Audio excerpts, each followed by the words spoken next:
G'day everyone. How have you all been?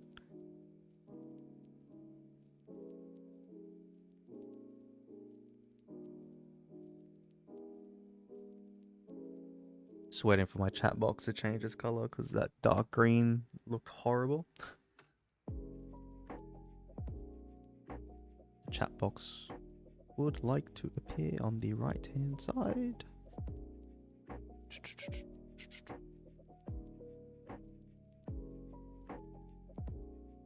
Light green. I don't know if light green's okay. Against a white background, it kind of looks shitty. It's here. It's kind of okay. I might change it again. Let's see which one works better. Okay. All right. We went back to the Yuki green. It's so stupid. I can't choose what I want. I don't understand. That's why YouTube's mid. I should move to Twitch. Except no.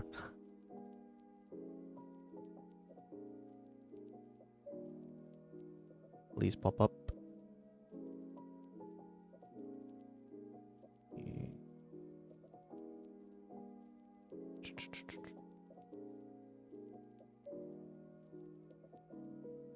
Nothing's popping up. Orange. Oh god. Orange. You know, we'll stick with orange. We'll see how that goes. It should be okay. Alright, let me see. Because I did put a poll up. Because we did get game news that there was a Awakened character. Except it wasn't really elaborated. So people that I know are definitely on my Discord, they've been speculating what the hell's going on here. Just wanted to know everyone's opinions on that. So far, out of 21 votes, the majority is saying Phoenix Man, which I also still agree. I know it wasn't really specified. If you haven't seen the notification, hold on. I'll just pull it up very quickly. This was the weekly news, which would have been posted on my community notes on my YouTube channel and on my Discord server. It says Awakening will return. Now, it actually doesn't specify who in particular, and this is return, so people were speculating that could be a rerun of King, for example. Which, if it is a rerun of King, I would definitely not get it, only because Flashy Flash is, like, quite closer now, and he completely counters King and Sonic V2 and whatnot. So, like, if it is King Plus, please don't get him. You're gonna waste your money, because Flashy Flash is definitely the much better investment. But I still speculate it is Phoenix Man, and if it is Phoenix Man, then my predictions was right. That it was in March, because they rushed the King by 2 months, so then Phoenix Man also got rushed by 2 months. But I'm gonna have to wait and see until either MassX makes a video, or some other confirmation comes through. I'm gonna have to see. But look, Deep Sea King. I actually need Deep Sea King, so I'm kind of excited this weekend I can finally get him. And then Ascension rate up, which is also very good. We've actually had a pretty good week. If Phoenix Man is Awaken Wheel, then it's a very good week. Maybe not for free-to-play, but for me it is. And for the high-end players who will be spending, it will be. But I pray that you free-to-play still play, you know, because it's going to change the game quite a lot. And it might piss you off a bit more, but please bear with the current meta if it comes.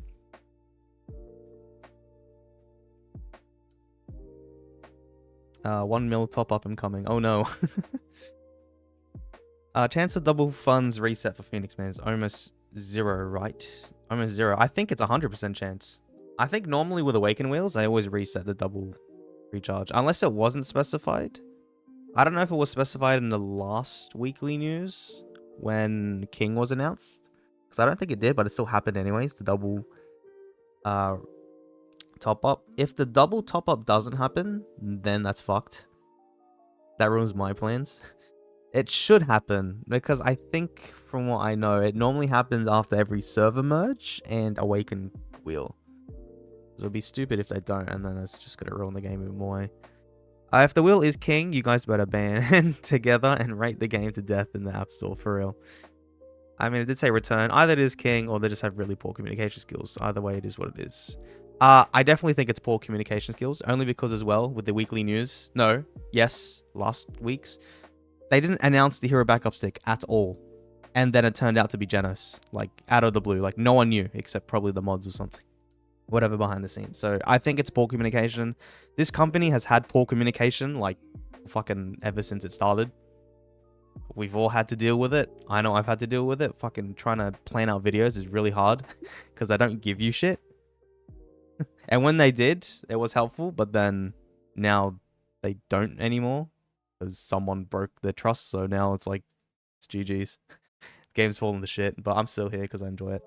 All right, let's get started on with this cracker of a review. So, good day, and welcome back to another One Punch Man the Strongest account review. And in today's video, I'm going to review one of my Z tier members' accounts, being Chong, who once again is from server 1. Like last time we reviewed Syntox, and now we're reviewing another server 1, which I didn't realize. Now, the difference with him, though, is that I have been given permission to show the top up. He is quite a low spender, so he doesn't have massive amounts of money invested into the game.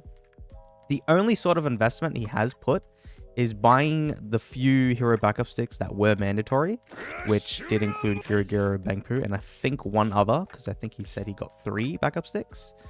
And as well as that, he also bought the Emblem lifetime supply card, which isn't also a bad idea because you get this now permanently, 30 tickets per month. It's kind of worth it if you do plan on playing this game for a long time, which I do as well. So yeah, so we're going to go through a low spenders account and to see how he goes, because in PvP he is kind of interesting, only because he hasn't really gotten the speedster, which I'll also go through, and he did want to see my perspective on how to improve in PvP, which there might be some pointers, but I'll go through it and I'll emphasize my point and whatnot and how to really go on from here. So yeah, all right. Let's go with the sack calculator, because for someone in server 1 and hasn't really spent a lot of money into the game, he only has 847 sacks overall. 53 of them are in the bag, so that's quite a lot. I assume this is probably saving for Atomic, which he does plan on getting Atomic Samurai, but I'll go through that when I go right before his characters and his pool plan. But currently, he only does have 2 SSR plus, with his main investment is into Carnage, which has about 500 sacks, which is good. It is his most invested character, which is great because beefy Carnage gets you through both PvP and PvE. Otherwise, the other SSR plus he does have is geryuganshoop, and then his second and third most invested characters are LSSRs such as RMG and ATT. Now, they both kind of have some decent amount of investment, which, I mean, in all honesty, I would probably dump all, if not most of the sacks into Carnage, just because he legit is a one-man carry, especially for free-to-play. Like, if you have a beefy-ass Carnage and you don't get defeated in round 10, then you win in defense, so people can't attack you in arena, for example. But, I probably won't do that anymore, only because, one, we only have, like, 11 more days or 12 more days until Atomic Samurai. So, like, when you do revert these characters, they'll most likely go into... the sacks will go into Atomic Samurai instead. So, I probably wouldn't touch this, but I guess I can say who I would revert, because he does plan on getting Atomic. So, what I would do, I'd probably revert both of them. I would keep the keepsake, though, on RMG, because the keepsake is quite useful, and I would use her in your team still. When Atomic does come. geryuganshoop, I would completely remove the sigils. You're wasting 18 sacks, which can be put into like Atomic and or Carnage. So I would probably do that as well. In terms of this stuff, I honestly, because with the little amount of sacks you have overall, I would probably remove all of them entirely. Or maybe you can put maybe 3 stars on your badge just for a tiny bit more HP, even though you'll probably get one shot at either way. So like Geryu isn't really important to do. All these characters I'll definitely revert. So bye Vaccine Man, Boros, Suru, and Metalbat, just to get some extra sacks that you can put into Carnage and Atomic Samurai, because that is definitely the 2 characters that you will be having heavy investment. And by heavy, I mean like out of the 850 sacks you have, like 400, maybe like 500 goes to atomic and like 350 goes into carnage. And then everyone else legit has like 0 to none. That's what it will kind of look like for me. And you want atomic to be a bit more heavily invested into because attack scaling characters need a lot more sacks than HP scaling characters. And atomic does counter carnage, so like having a strong ass atomic will be very good in PvP. So that's my current plan. I did also notice that these are 6 stars and these are 4, so there's like a 2-star gap, which personally I would keep it 1-star gap, just so that you can spread your sacks more evenly distributed, and then that should give you a little bit of a higher increase than what you did here. But that's fine for now, because atomic's like around the corner. So I won't tell you to revert any of this, but then when the time does come for atomic, I would revert these. I would probably keep all of these to 4. What is 4? 300 sacks. Maybe go 5. And then put everything else into Atomic Samurai. Because you also have the raid up this weekend, which is good. I don't know how many Ascension cards vouchers you do have, which I will check. But you probably could leave it like this. I'd probably also remove one of these, like the attack one. You don't really need the attack one. So you can keep the sigil thing like this. And then I guess for Atomic, you can also do the same, where you do 2 of the attack ones and then 1 of the attack one on page 3. So you don't need to unlock. Actually, no, you kind of do need the support sigils on Atomic for like the crit resistance and whatnot. Because sigils on your main characters are very important. They boost up the BP a lot, and those extra stats that you can't obtain from gears are very handy. So I'd probably unlock all sigils for Atomic. Maybe not Carnage. Carnage, you can just leave the support sigils. But for Atomic, I would unlock all of the support and damage sigils. But that's what I'd probably make it look like. Like, this is Carnage, and every other sack that you have, just put it all into Atomic. So I think that's what the plan would be when Atomic does come. What has changed here? Oh, okay. So, yeah.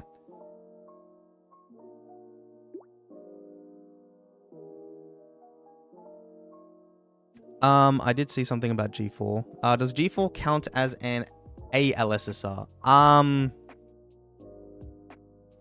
Technically, on Southeast Asia he was, but on global, I'm gonna say no. I'm gonna just count him as a regular SSR because he's not in a pool banner. He's not limited. You can always get him no matter what.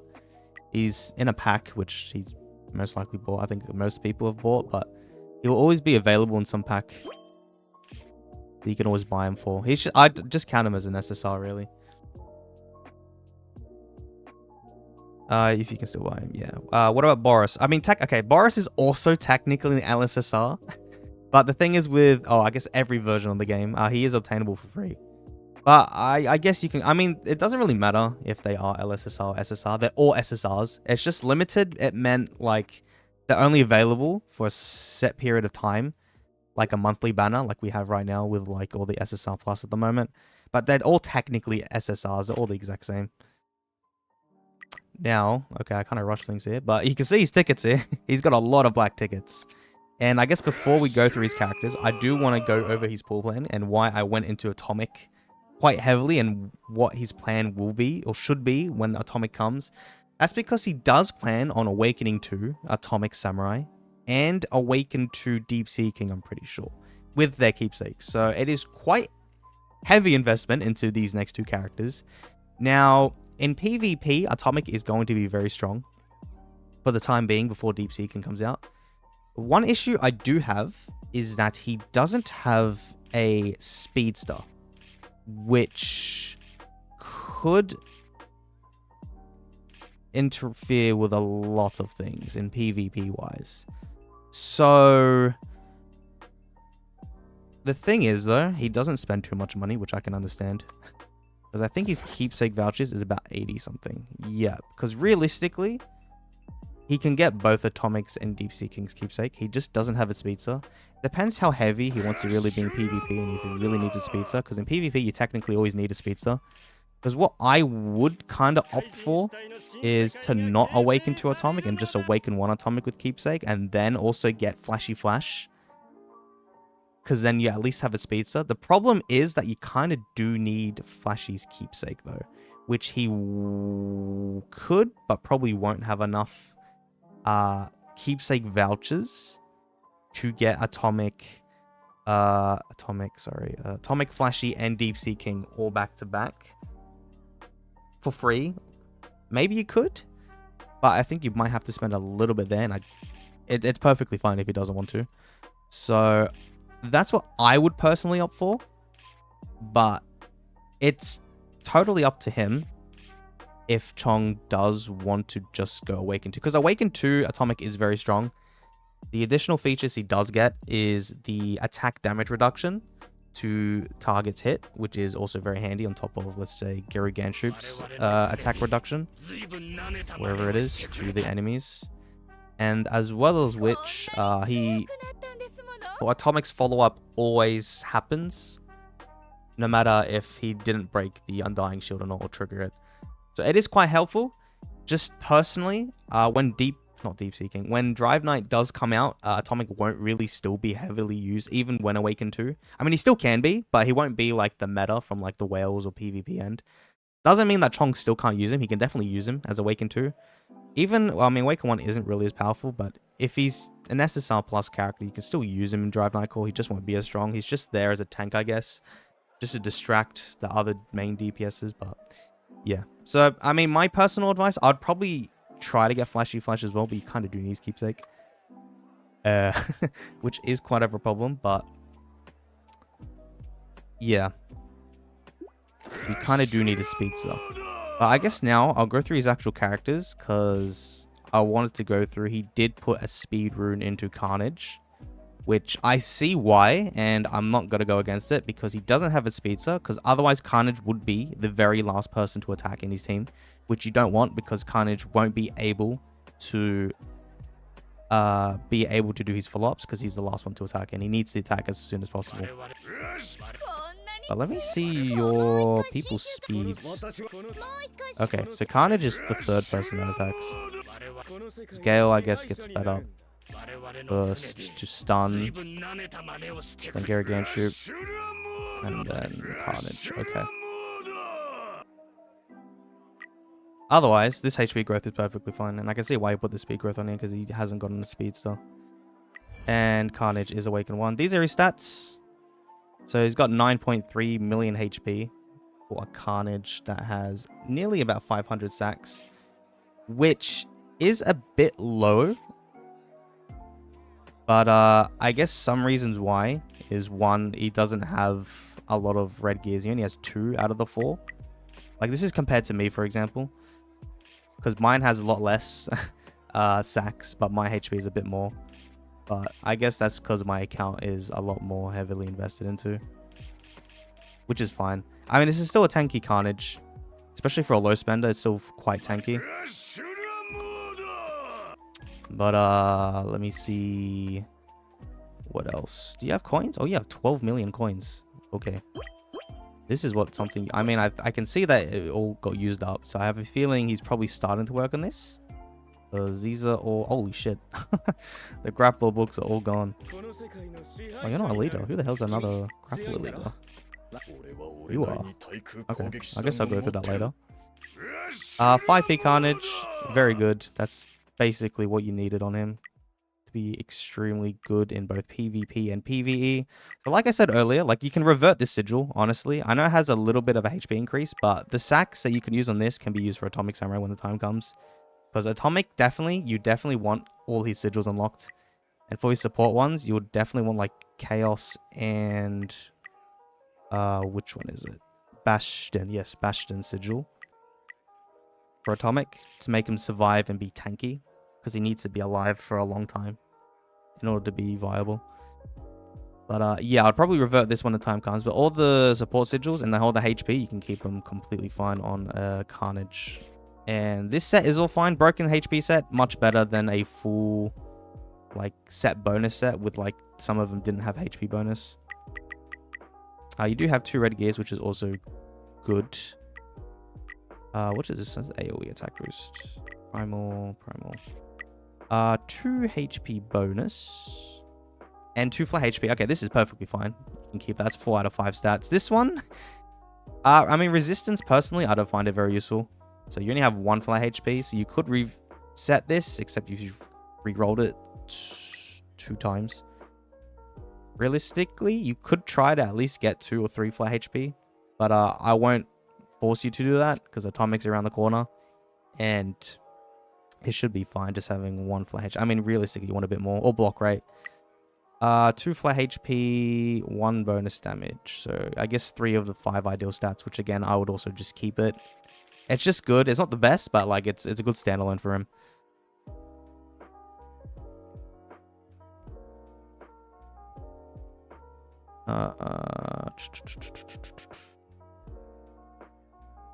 Kind of forgot, but I have a bunch of sigil boxes in my bag. I wasn't sure if I should get sword or hearts. Right. Sigils.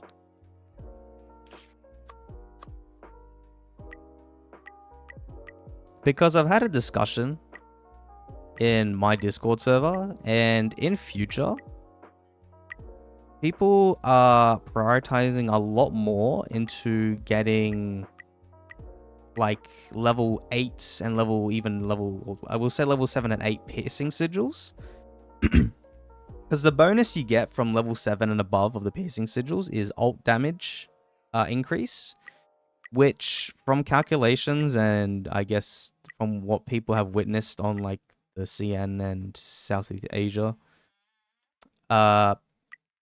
metas at the moment, that ult damage is definitely a better increase than just attack with the attack percentage when it's level 7. So, because this is, I think that's what I've started to do that now. Because in the honor battle, I did get a level 7 piercing sigil. Oh yeah, you're right. Okay. I think what... Oh, yes. Okay, speaking of honor battle, here we go. So what I've been told, and I'm going to follow that because I can see it make sense, is that I'll probably start prioritizing a lot more into piercing sigils now. In terms of like your honor battle sigils, always get damage. I wouldn't really get support sigils as your top priority. I'd always go more damage because damage sigils are more versatile across other units. So I'll at least do that for you. I won't do this for you. You can decide to do it. Oh, actually, I can... Here we go. I can show you. So it has ult damage times 3 compared to attack, which is attack times 3. Oh, not times 3, sorry. 3%, sorry. But from calculations and whatnot, and to see gameplay, people have found that this ult damage increase is a lot more beneficial than this attack percentage increase. So I would go for level 7 piercing sigils from now on. Try to get as many level 7 piercing sigils, because level 6 and below isn't as good because they don't have the ult damage increase. But from level 7 and above, I would definitely get the piercing sigils from honor battle every month. So I would do this. I won't do it for you now because I'll let you think about it if you really want to do that. But I would do that personally. And oh, this is level 6 one. Okay. But that's what I would do. And that's what I've been told, and that's what I'm going to do from now on. So in terms of sigils, yeah. So, I mean, I guess all of these as well, because what are these? Level 4. I'll probably also do all of these piercing, just to try to get as many level 7 piercing sigils as you can. You don't have to level to level 8 straight away. Probably just get as many level 7s as you can. And then, when you have somewhat enough, then you can maybe put some of them to level 8. I don't know what the percent increase is. Maybe it's 6%. I'm not too sure. But, yeah, that's what I would do. Free-to-play should not even try to think about Awaken to Atomic. Yeah, which is why I am inclined to kind of just get him to Awaken 1. And then with those spare tickets, when you are going to Awaken 2, you can pull for another SSR Plus, which like Flashy Flash, because you need... Because it looks to me that you kind of want to be competitive in PvP, because you're pulling for Atomic in the first place. So I would get Flashy Flash, but keepsake-wise, it's kind of tough to squeeze in Atomic, Flash, and Deep Sea King's keepsake as a low spender, we'll say, because he only spent for backup sticks, so he doesn't purchase any keepsake vouchers or whatnot. But I do want to see... I assume you don't have any hero stones, because you haven't pulled for any heroes. But let me just double check if you actually do have any spare hero stones. No, okay. Yeah, right. Yeah, because if you pull for Atomic now, The average I found is about 320, 340. I got my metal bat in about 340, which is basically 2 SSR plus characters. So I would definitely go 180 on Atomic and then 180 on Flash. But with you, in terms of the keep, because they both need keepsakes, duelists need keepsake. It's kind of freaking annoying that they need their keepsakes. I'll look into Flash's keepsake a little bit more, because I definitely know you definitely kind of need it. But I think if you just get Flash for you, I think that should be fine. And if you get a spare speed stone, then I guess you can put it on speed as well for Flash. If you can't get that keepsake, then you still get Flash, but I don't think you need to have to get that Flash keepsake, which will be quite tough. But honestly, as long as you have Flash, because then you'll be able to get up a lot higher with that Atomic, because you have a proper speedster now. So yeah, but I'll look more into that, and I probably will give you a little bit more info about that, or what you should prioritize on. All right, but now I went very off topic. So let's go through, I guess, geryuganshoop. Nothing's here. Good. Thank God you did do attack growth. I see some people do the attack growth, and I don't understand why. I know his passive, or his specialized berserk, bases off of attack, but really it's not that big of a difference to have his attack extremely high, especially with the majority of players. All of the sacks go into the main characters, so you won't have enough for geryuganshoop. So please don't ever put stones in here unless you are going to awaken too, but thank God Chong didn't, so that's good. Because you only have 500k attack, which like isn't extremely high. It's still good as a support, but you don't need to have heavy investment. So this is all perfectly fine. He is a member, okay, which is fine as well. I guess these two are your leaders, which I can see. You looks to me that you are working on 5-star, which is also good because the attack reduction to all enemies and heroes are great. No keepsake, which is fine, but I'll probably, when Atomic comes, if you need sacks, revert these two and then I'll put them all into Atomic. There's no sacks here, which is fine. There is a speed gear here, which I can understand because you have no speedster, so that's fine. But a broken attack set, that's all good for a geryuganshoop, unless you want him to be all HP. But honestly, he'll get one-shotted anyways either way by carnage and whatnot, so I guess having the attack is a bit better, just to benefit all of your, or buff up everyone else. So I personally still opt for attack than HP.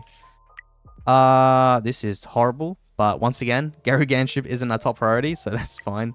None of these. Okay, yeah. So these are all just like temporary gears, which is fine. Now, I want to look into these two because they do have some investment into. But I guess in PvE side of things, having a good RMG and ATT is good to get you through like Mirage Trials for ATT, and then Club Boss Boros for RMG. So this is fine for now. I'm going to see how you do in PvP and reevaluate a little bit more. I'm not going to force you to change anything now because with Atomic around the corner, it's a waste if you revert all of these and buff up like completely all into your Carnage, because then eventually when Atomic comes, you need to split between Carnage and Atomic. So let me just see your stats here. So 52% crit, which also isn't the best. Try to get above 60% crit, or 66% crit is my go-to. At least you have 2/3 of a chance to hit crit. That's what I personally go for. I would also remove this sigil. You don't need that on RMG anymore because she's not your main DPS. It's Carnage. He's both for you. At the moment, he is both for you because he's your one and only SSR plus carry. This is just for the core. Keepsake, I would keep on her though because this is good, and having 5p is great as one of your 2 Esper slots for geryuganshoop core. At the broken attack set, perfectly fine. I see that it is a purple with sacks, which, I mean, you don't have an orange, so this is fine. 2 attack bonus, that's good. Oh, you do have 2 crit. Oh, okay. I guess if you had a crit thing here, then it'll be a bit better. Because me personally, I mean, I know 3 crit is extremely hard, especially for free to play. 2 crit is even hard, so I guess this is fine. But if you do have 2 crit bonuses, I personally would do a crit one here as well. Only because I find, like when RMG back in the day, I found it that having a crit here and having 2 crits here was a lot better than having just 2 crits and no crit here. Because having a 66 for me, 66% crit rate, in PvE for Club Boss Boros, let's say, over a long period of time, having a higher crit with a bit lower attack was much better than having just full broken attack set. I did a lot more damage because of that. And that's what I plan to do with Atomic Samurai as well. If I don't roll a 3rd crit, then I might get this one to attack crit rate as well. So I'm going to have to do some experimentation on that, but I want my Atomic to have very high crit, like 66 or 70%. That's my plan. Otherwise, this is perfect. Like, oh, near perfect. You got 2 flat attack, 2 crit, so that's perfectly fine. 1 damage rate, 1 flat attack. You could do 1 more of damage rate or flat attack, but RMG shouldn't be a top priority anymore, so I'll just leave it as it is. This gear can be used on Deep Seeking. I'm pretty sure Deep Seeking's demon, not dragon. So you can put this onto Deep Seeking. When the time does come, though, you might want to reroll this for another damage rate in particular. Damage rate is better than flat attack. So just when the time comes, but that's like 6-7 months away from now. So you don't have to force that straight away. ATT, because she is also quite invested into. They kind of have similar attack stats with 700k. So there is some investment into her, which is fine. You don't have a keepsake, but for free-to-plays, that's fine. As long as you settled for one or the other, that's perfectly fine. Okay, so all your books went heavily into espers, which I guess makes sense back in the day, because the espers were carries, and now Carnage and Grapplers are making their way back again, so I guess that's fine. Just as long as you preserve your materials now. 4-star, that's fine. You don't really need a 5-star anymore. All these sigils, I would also revert now, because she doesn't really need them. I would also do these, revert these sigils probably as soon as now, because when the time comes with Atomic coming, yep, there's a limit of 10 sigils to be reverted, and I don't know if you have to revert 10 sigils right now, or a bit over, but I'd probably do it this month before, just to better prepare yourself, because you don't know. Like, you might have to revert a bit more sigils, and you can only do 10 during April. Then you're like, shit, I should have done it last month. So I'd probably do this now. Whenever you have time, you have to take this out of your lineup and then revert it. But I'd revert these sigils off of them, and probably the 1 attack sigil on your Carnage. Otherwise, that's fine. That's also fine, because you are using her in your team, I guess. Another broken attack set. This one's Drive. That's interesting. Oh, I can't even see. You have 1 machine. Okay. I'm quite curious what your attack set would be. I guess it will be RMGs, but then the attack percentage of the red gear, and then this. I think that would probably be your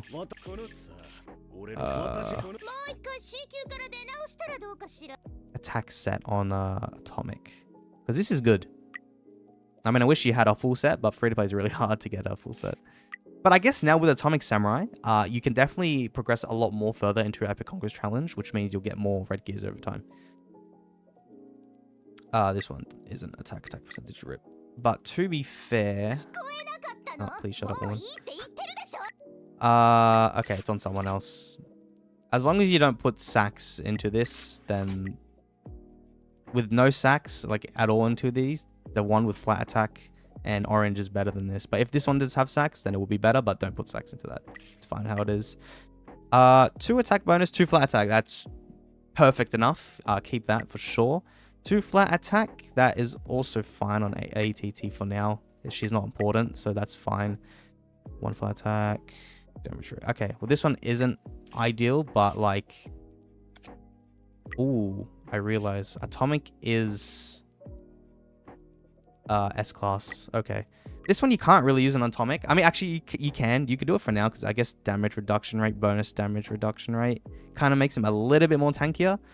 But with Atomic, you definitely want damage rate. I'll make my video on him when the time comes anyways, but damage rate is definitely very important for Atomic Samurai. So if you can, for S-class gears, try to get at least 2. You can settle with 1 and some flat attack, but definitely try to get damage rate whenever you can. Now, in terms of the rest of his lineup, he does have Gale Wind, which isn't heavily invested into, which is fine. He's just there as a support for his stuns. I would also revert this sigil whenever you can. A Knight set. That's interesting. I personally, you don't have the keepsake as well. So personally, because you don't have the keepsake, I think formal would help you out a lot more. Only because then you have that chance to definitely get a third stun, and it can be quite helpful.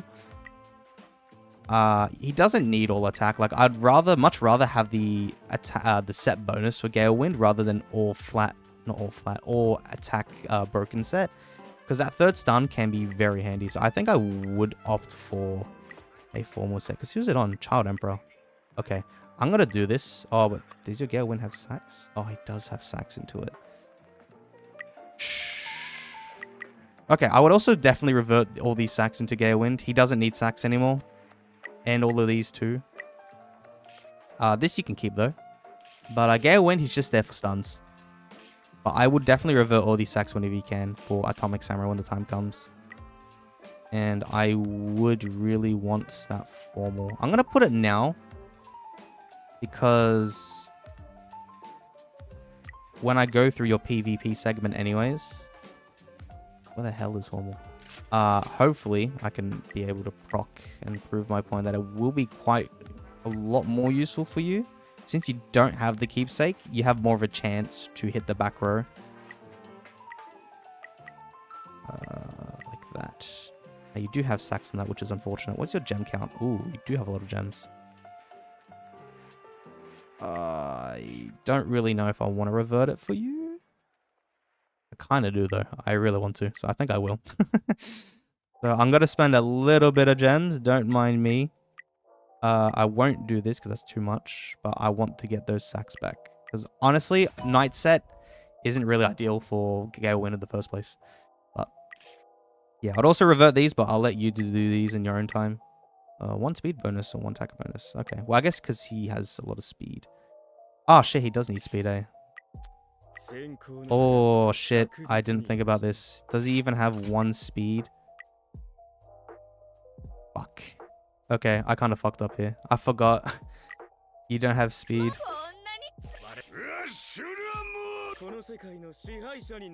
Okay. I'm going to put him the back row then when the PvP comes, if he isn't already. But I did fuck up there. That's my bad. Okay, I might put that set back that you had on initially, but I'll do that if I need to. I guess before then we go to the PvP segment. There is Vaccine Man. He's just there for ATT, I assume. Which honestly is fine because your ATT is invested into, so I'd probably just keep him there. Because everyone else, nah, not really usable. No, it's not really. I guess this is fine. I don't really go through him because he's just for his passive. Holy shit, 6 stars. Okay, get this sigil definitely off him as well. And I'll definitely also get rid of this. Don't do that. He's just there for his passive. This is the only reason why he's in your teams, or everyone's teams in the first place. But, yeah. Okay. Before I go through the lineup, I did see some conversations. Who's a good character for me to get for the purple tickets? I'm free to play. Well, the Garo who's saying flashy, it's SSR flashy, not SSR plus. There's no SSR plus at the moment. Honestly, with purple tickets, I mean, they're not. You kind of need the 80 pity, and it's not even guaranteed if you hit it. But the best characters I would probably say for purple tickets is either... You can get Sonic V2, right? Yes. Okay, oh, he also put him in the wish list. But I would say Sonic V2 is definitely probably the top priority in my opinion. Then maybe followed by Gale Wind. Because Gale Wind for stuns is always useful. Stuns is always useful in PvE and in PvP, but a bit more in PvE. Sonic is definitely a lot more useful because in PvP, having a speedster is definitely a top priority if you don't have a speedster, which Chong does not have. So Sonic is definitely probably your best bet. But if you do want to like a heavy DPS carry, you can go for one of these two. ATT or RMG, except you should be saving all your SSR Plus tickets anyways. Oh no, all your black tickets, sorry, for SSR Plus, which will be your main carries in the future. So then this will kind of bite you in the back if you got these now and then decided to get like Deep Sea King, because Deep Sea King is basically another one-man carry. So like, I think these two would be your top priority. But if you need a speedster, go get Sonic. If you already have some speedster like a Mai or King or whatever, then you can go for Get a Wind if you want stuns. Or if you focus more into PvE, get a Wind. Now he doesn't have the level 4 Geryu core, which is unfortunate. I'm kind of curious what level is Geryu core is. I can find it. Geryu. Oh no, oh, that's unlucky. I don't know how many tickets he had, but I guess, all right, he's gonna be stuck here for a very long time. Which I also will say that in PvP, having level 4 core is very needed compared to level 1, because level 4 core is very broken. Because I had to deal level 1 core for 20 days, and I got beat by people who are a lot weaker than me, but had level 4 core, and it was horrible. I got pushed down to like 30th, and it was not fun. Because that third extra undying chance for everyone in your team, especially with the Carnages and Metalbats. Well, not Metalbat really, but Carnage in particular. Fuck me. It is devastating. It's horrible.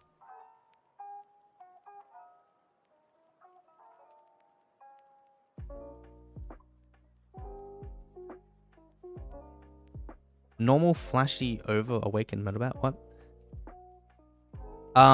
Well, if you're talking about what I'm talking about, I think he was talking about like flashy in the purple tickets. It's regular flashy flash, and don't get regular flashy flash. SSR flashy flash, he's terrible. He's not needed at all. Like not even PvP or PvE anymore. Don't get it. Save your purple tickets in future. They will have awakened stones in there. Yes, which is what I also suggest, and that's what I'm doing. I'm just saving all my tickets because when awakened stones do come out, which for Southeast Asia and CN, it was when the UR era came about. So we still have like a year and a bit, but I would recommend doing that because then eventually you can also get Phoenix Man's Awakened Stone, which Phoenix Man isn't free to play accessible right now, but then in a year's time he can be. And Phoenix Man is definitely still strong a year from now. He's still currently used a lot in the meta. So I would definitely try to save until you can get Phoenix Man's Awakened Stone in particular, because that's what I think is definitely worthwhile. Why does speed matter? So you have advantage of going first. Yes, and in PvP in particular, speed is always a must-have in PvP, unfortunately. So if you do want to be competitive in PvP, because realistically, PvP, you get a lot more better rewards than PvE.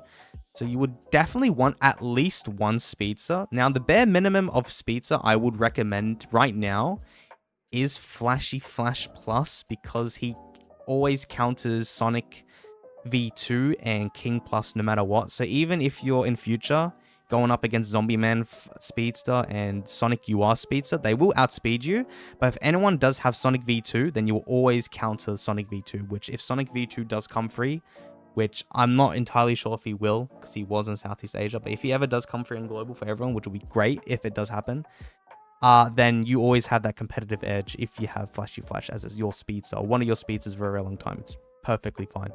So you do want speed, or you do want a speedster in PvP. If you plan on being competitive in PvP, it definitely is a must-have. You will see why Flashy Flash is absolute must for PvP. Yes, you will see why. Trust me. He counters all the current speedsters in this game, and you'll see why.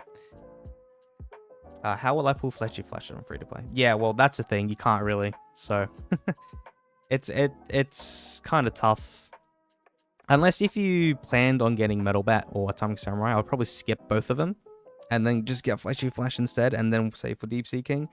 Because then you will struggle for a little bit, but then until when Deep Sea King comes, then you'll come back because you have that speedster with Deep Sea King, and Deep Sea King is going to carry a lot. So if you can do that. But for free to play, I'm just relying on Sonic V2 hopefully being free for all of you. Which is why I'm not emphasizing to get a free speed stuff for free to play, every free to play to get, because I am very depending on that Sonic is for free. I hope he really is for free. Hopefully in like Sonic 2nd anniversary. That would make the game much more lively again. But yeah. Glad I got Sonic V2 and 60 tickets. Oh wow, lucky you. What floor can I get purple emblems in Mirage Trial Normal? Ooh, I can't remember off the top of my head. I know you can. Maybe some stages I could say. Maybe like 190, 175, 140. Maybe. It's around, maybe around somewhere. You do get them. I can't. There's no public information, and I don't really have it recorded anywhere on which stages in particular give you the purple emblems. But I think somewhat around there. Maybe every 25, what I just stated. Yeah, because 140, or maybe 165 and then 180 or something, and then 195. I think that's when some purple thingy is. All right, let me go through leaderboards, which is relatively the same as Syntox's review. It is server 1, so MassX, if you don't know who he is. The strongest player in the game currently. He just won EBZ yesterday, and for like the freaking last few months. But Chong is ranked 90th in terms of BP, because these are all his characters. He only has 2 SSR plus characters, with Carnage being his main one. So I see why he is quite low. When he does get Atomic, he'll be a lot higher, because the more SSR plus, the more BP you get, because BP scales a lot higher for SSR plus than compared to every other unit. Stage rankings. This, I think, is the most. What level are you? You are 112. Okay. I think he should be able to push up to 110. Especially now that he has Carnage. Whenever he has the time to do so, I'm pretty sure he should be able to reach 110. Strongest character wise, he is ranked 41. Realistically, he can go a lot higher if you put all those sacks from those LSSRs of ATT and RMG into Carnage, but this is fine for now, because when Atomic does come, Atomic will or should be your most invested character. Now, he won't perform very high in the BP rankings here, because HP characters always scale a lot higher, but it's honestly, as long as you have a strong Atomic, it's perfectly fine, because you will shit on a lot of these Carnages. Maybe not this high, but you will be able to counter a lot of these Carnages. And club rankings, he is in first, because he is part of the first club, being Phantom X Troop. Hey, I saw me. Hey, Max.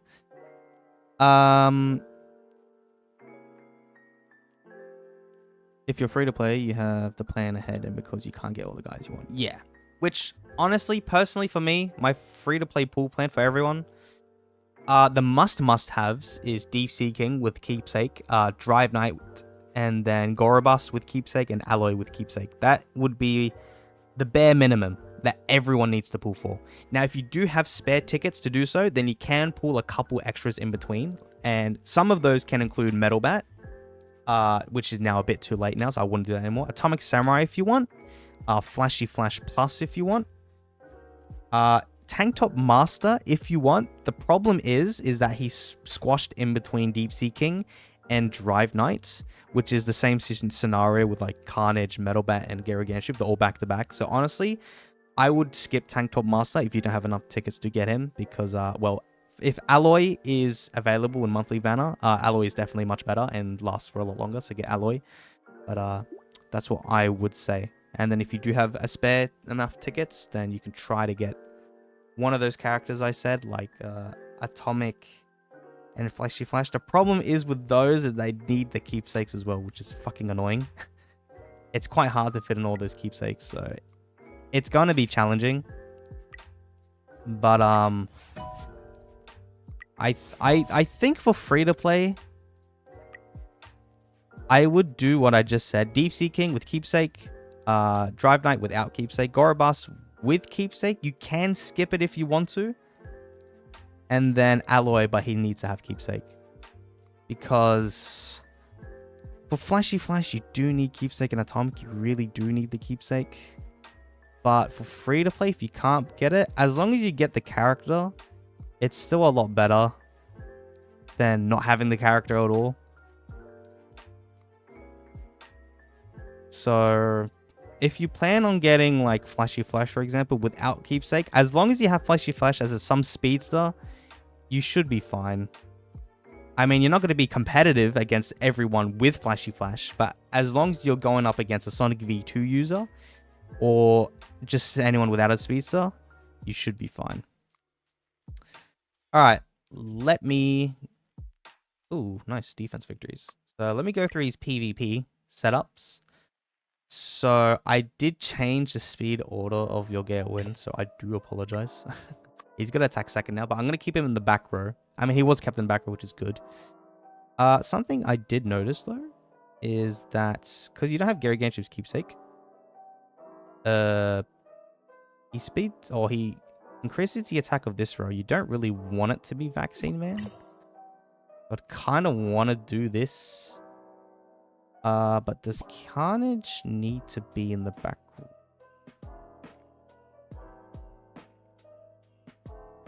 I'm going to leave it like this for now. I mean, you have the Undying Shields anyways, so like these characters won't die in the first turn, so they can just be your tanks. Oh.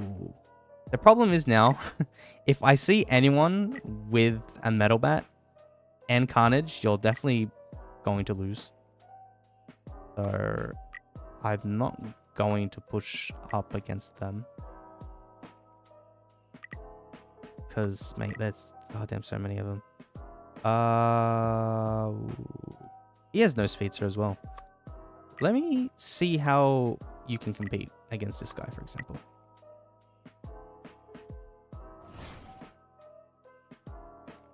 Holy shit. Okay, he has speed on everyone. Okay. And he bloody stuns Carnage. Alright, well that's fun. That means I should move Carnage down here or something. Also, I don't know if he has level 4 core. Because if he does have level 4 core, then he's going to win, no matter what. Which is stupid, but that's the current meta of this game. It's really annoying.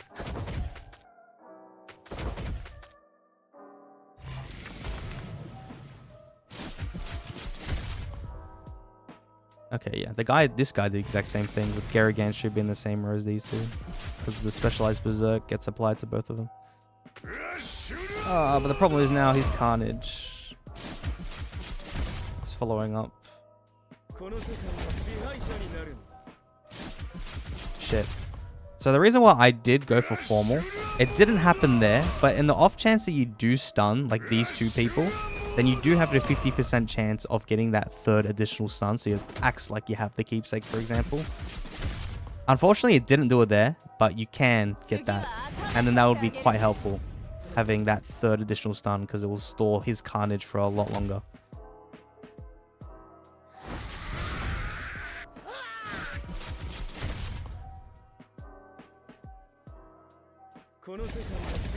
Don't stun Carnage again. Okay, he didn't.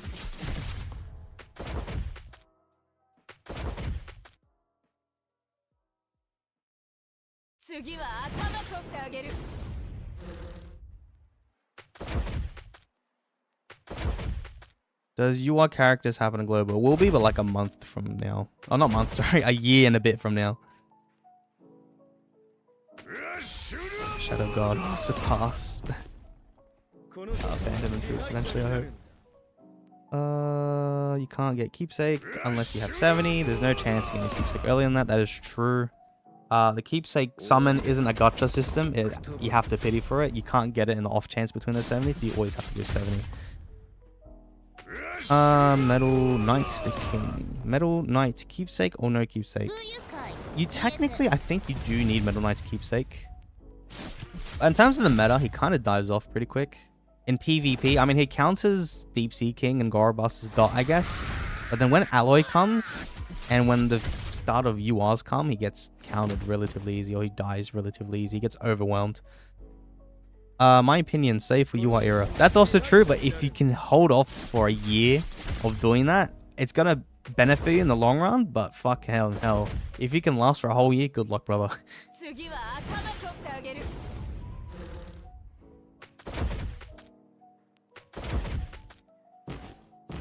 Boom, explosions.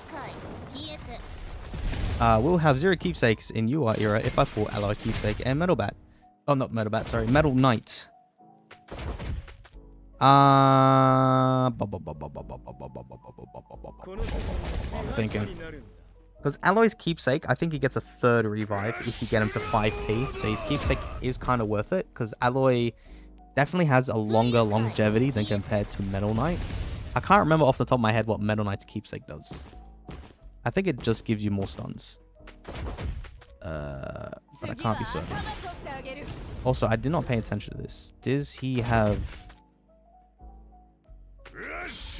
level 4 or level 1 core? I'm just waiting for the RMG. Okay, I think he has level 1 core as well. The problem here, though... No, he doesn't.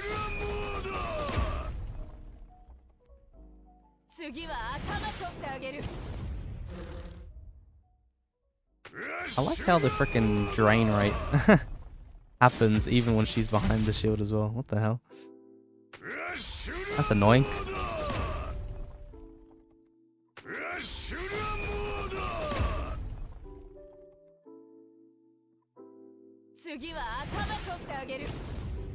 Oh yeah, your carnage. See, the problem with not having a speedster with carnage as well, like I've been saying, if it's a 1v1 scenario here, he's going to have 2 hits compared to your 1 because he has that extra follow-up because he attacked first, which is really annoying, and he's going to heal a lot more. But against him, I want to kind of try, first of all, so that carnage has 0 chance to get stunned. But I kind of want to put him in the front row, because I find carnages in the front row, but you don't have a speedster. I want to quickly test something. If I'm able to beat him or not. I don't think so, because you don't have a speedster, and I know you wanted advice on how to be a bit more strong in a PvP. And what I will say... Oh! Okay. Well, I did beat it. If you wanted to see why I did this change just then, it was because his Gale Wind stuns a middle, so it will stun these 4, and it won't stun Carnage or Gale. So Carnage now had more of a chance to use ultimate, so he can heal ultimately, and then he won. So that was my logic on that. I don't really want to go through the replay because I just went through this one, but there you go. But what I was going to say for PvP right now, there's not much you can change. In terms of attacking an arena, right now, you will win some and will lose some. Because with you, it's all about positioning. Like, trust me, it's all about positioning. It'll always go back and forth. Oh, he has a speedster. Actually, let me see if I can beat him. Hold on. Oh, he has 30 million BP. Oh, maybe not. Never mind. But it's all about positioning. It's going to be a chess match. Oh, okay. He is positioned behind there. He probably has level 4 core as well. Yeah. Okay. But it's all about positioning. But what I will say, if you want to get stronger in PvP in future, because you do plan on pulling Atomic, I know it's Awaken 2, but what I would recommend, if you really want to push a lot further up into PvP, get Atomic Samurai, but only get him Awaken 1 with Keepsake. Like, that is the bare minimum, and you'll be perfectly fine and still be very strong without Awaken 2. Now, I would, with those extra tickets that you've saved up, I would also pull for Flashy Flash instead, as well, sorry, because having a speedster is going to be great. Now, Flashy Flash doesn't do speed to the entire row. He only does it to the column, which, I mean, it's quite a bummer, but it's still much better than not having a speedster at all, and it's still very much stronger than King Plus and Sonic version 2, because Flashy Flash removes the opponent's speed boost if it's not Flashy Flash or King and Sonic's. So you're going to have that speed competitiveness either way against those Sonic users like this guy, for example. So that's what I would do. Now, you would want Flashy's Keepsake, because I'm pretty sure, because his speed capabilities are based off using his ultimate, much like Amai. And it's not through his passive, like Sonic V2, for example. So I'm just gonna, I can't really pull it up on screen because I'm looking at my phone. I'm just looking at the thing, because his Keepsake increases the speed to 95% instead of 90%. And his Keepsake also removes 3 energy instead of 1 energy, which I totally forgot about that, but that's also true. Because his Keepsake is kind of useful.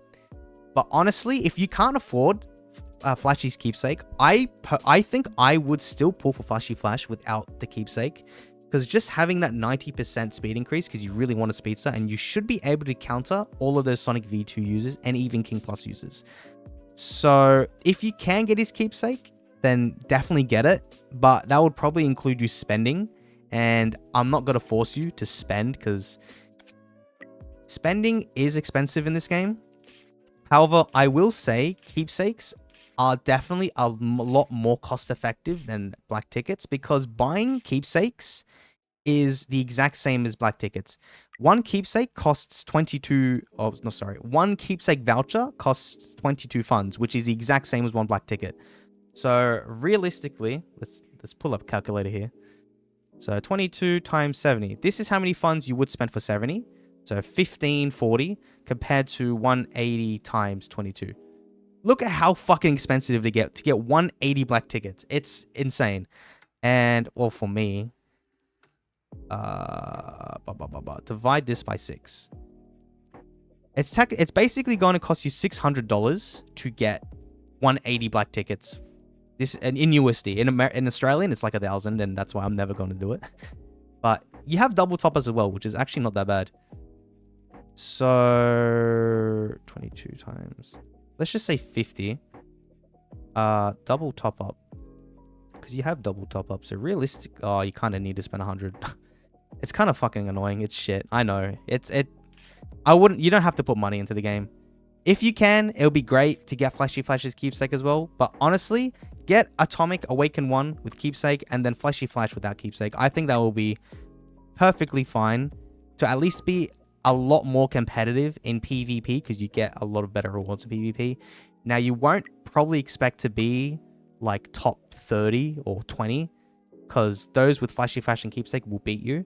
But as long as you can beat all these other people that won't be able to afford to get Flashy Flash in the first place, so you'll be able to beat most of the free-to-play, because majority of them won't have keepsakes. So that's my advice. It's kind of a bummer that you can't get the Flashy Flash keepsake, but honestly, as long as you get Flashy Flash, having one speedster is definitely beneficial in the long run. So that's honestly my advice for PvP, because you can't really do much right now. You really need the speedster. Hiccup, sorry. All right. Well, I kind of dragged that out a lot, but he wanted advice on PvP, so that's my personal. Oh god, that's my personal advice. All right. Now I'm gonna go through the peak arena, which I assume he hasn't touched because he is quite low in this. And I think he should be able to beat some of these people, like this guy, for example. I can do these attempts now for you, because I might as well. Let me see if he can beat this, though. Because he doesn't even have Bangpoo Core. So I'm just going to make you go a lot higher. Because why not? I guess you get better ranking rewards. You should be beatable as well. Alright, but I definitely neglected to chat a lot, so apologies. I was just trying to get through an account review. So I need to... Oh, shit. How did I... Oh, damn. Okay, I guess he must have a strong ATT in that. Let's see if I can beat this. I have to go very back. I'm sorry. Is Vaccine Man Monster Chose better for dot detonation? Like God K did say, Chose is better if he is 5-starred, which he has answered. The fuck is COVID, man? Metal Knight does make comeback during King You Are. Okay, that's handy to know. Metal Knights. For free to play though, I personally wouldn't recommend Metal Knight, but if you're a low spender, or if you do have spare tickets to get an extra character, then I guess Metal Knight can be a viable option. But I'm pretty sure you need Keepsake with Metal Knight. I can't confirm nor deny, but I think with Metal Knight you do. Let's see if I can do one more. I don't know if you can beat the Child Emperor. I'm just trying to find people that don't have an SSR plus. Because currently for heroes, it's fucking horrible. If you don't have an SSR plus... Did I fight him and lose? Oh, he has a lot of BP, so I probably won't. Oh no, Zell, you don't have an S... Oh, I already used my attempts. Alright, you're lucky, Zell. What was your villain? Okay, you're very high in the villain at least, because you got Carnage. Actually, in terms of villain, you probably won't be able to progress because I think everyone above you definitely has the level 4 core. So I'm actually not going to fight anyone. I don't know if Zell does. Oh, she does have a speedster. Zell, I'm just gonna try something. Where is... Oh, fuck, your Carnage is at the front. Okay, well, I think it's GG's. I mean, his Carnage will attack this Carnage, but I think you might have 4. Never mind! Okay, Zell didn't have level 4 core. That's unlucky. I'm sorry, Zell. Now I'm kind of curious who doesn't have level 4 core. Do you have level 4 core? Or you're stronger? Let's see. Okay, you might. I don't know. All your characters are alive, so I assume you have level 4 core. Alright, I ain't gonna touch none of this shit anymore. What are you now ranked? 38. Not bad. Ranking rewards. At least now you're in top 50. Yeah, like, you get a lot more of this. I guess you get a cool border as well if you care about that. Okay, I'm actually gonna go through tournament then, because I need to read the chat. I've neglected a lot of convos. And if there's any questions... Oh shit, you're using... Okay, I would never use...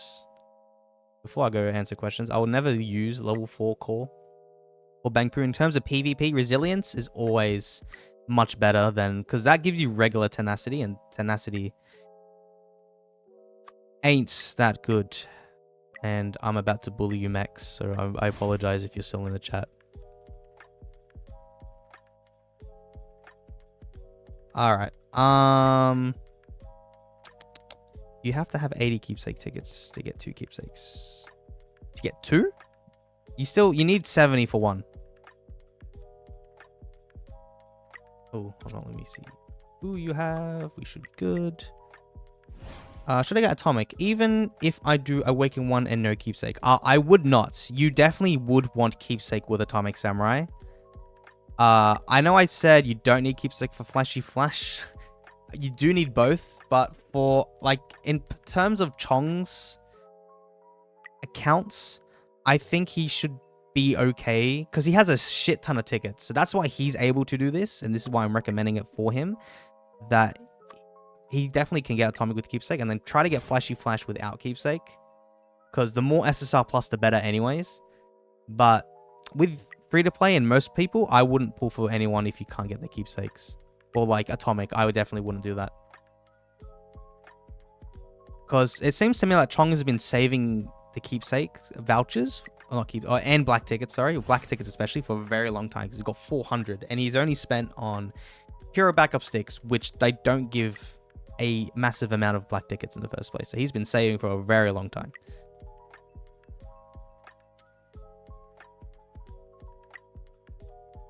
Bakuzan. Let's trash this Bakuzan. So far, there are some characters that are must-pull for you are Sonic, King, Metalbat, Gale. Oh god, 2 speedsters? Fuck me. That's for PvP, which for free-to-play, it's going to be interesting. Well, I still need to make my fucking Drive Night era video. I just haven't been able to. Nor have I been bothered, so I do apologize. Because it takes a lot of my time. And now I'm currently very busy, so... Okay. So I don't think I will be able to for quite a while. Maybe when I'm on my winter break. Because Drive Night isn't coming out until, like, end of the year. So, like, I have tons of time. And you guys still have tons of time to prepare. So I should still be able to release it. Maybe even before Deep Seeking or something. But yeah, good to have Suiru Tatsu G4. Boros. Oh yeah, Boros, of course. Boros core. Who's Stan? This whale can't review is crazy. Why you review whales and not free to play like you always do? Technically, I'm gonna count this guy as a free to play. Well, he's not free to play. He's a low spender. He's basically free to play in my eyes. Because realistically, the only money he spent is the hero backup stick, and like it doesn't give you that much of a competitive advantage. It actually, never mind. It kind of does. In terms of characters, yes, because Bangpoo and geryuganshoop were here, so he was definitely a lot better. But he's not a whale because, like, the sacks he has, he doesn't have 1,000. Which, for free-to-play, I would assume if they've been playing from the very start like he has, I don't think most of them wouldn't have 1,000, or maybe just reach 1,000 by now. But he's one of the lowest spending players I've reviewed. But in future, because I have a lot of account reviews still in queue, so they all have to be paid to do them. But then in future, I can do giveaways and start doing account reviews, and then some of them can be free to play. I can't go through Endless Battle Zone because it just started, so it saves me time because I have been yapping a lot. That's because I've... Actually, I'm not going to do this for you. You can decide where to go. I've been yapping a lot because I wanted to give my advice in terms of PvP. SX, no. Let me see this stuff. Holy. To be fair, Carnage is a one-man carry, so this is fine. I personally would probably swap those calls around. Like, I would put Bangpoo, Carnage, and then 4 trash units, because Carnage is literally a one-man carry. Like, that's all I do in my account as well. In Dojo, or even in Honor Battle, I just have Bangpoo, Carnage, 4 random people, and then I have all my other rest of my strong characters here. So, this is what I would do. Gale. Shit, I need one more grappler. Who is a grappler? Suru. There's not really anyone charged here. I might just do... Actually, no. I'll keep Moomin to speed up Carnage for the other team. No, stop doing this. What am I doing? We can put Suru. Why not? Do something like this. Let me put you in the back. Chillin'. Bang, bang, bang. Sure. This one... Let me... I'll put Moomin in the back, sure. Where's... Genji doesn't really boost Carnage. But he's your best high tech, really. I mean, G4 can help, but, like, I still prefer Genji either way. I'd do this. And then you should be able to... Oh. I mean, your third team doesn't really matter, but I'll just activate this core as well. Tank top. There. Because realistically in Dojo, all you need to fight is the 2 of their weakest teams. I would do like that. Always put your shit team against their strongest, which I think the strongest is the one with Sonic, actually. But yeah, that's just really how you go about. I'm only going to do one attempt. I was just doing an example. I'm not going to go through all 10 of these, because that takes up a lot of time. But I think these teams should work quite well. Let me just... All right. Please, get me out of here. Get me out of here. And then... Do you do live clash? No, I don't think you did at all. No, you don't. Okay. Well, then I guess I don't really need to go through this. I'm quite curious about the leaderboards. Yours... Fucking hell. Yosmini is very active on this, obviously. Because look at the point difference. Holy shit, there's nearly 1,000. That is crazy. Star, I don't even know. Emmy, Peppermang. Okay. Oh, Krillin does. Okay.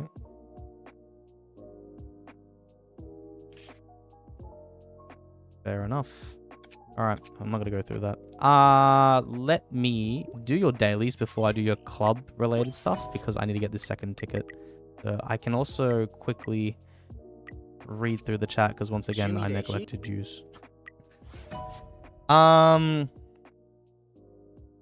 Not recommended. Oh, this is for yours. Okay, Bomber Tower. I'll go into yours as well in the meantime. But let me just read all these comments first, because I'll state my opinions. I thought Bombers must. No, it won't be. With the current pool, King, what about Sonic and Gale?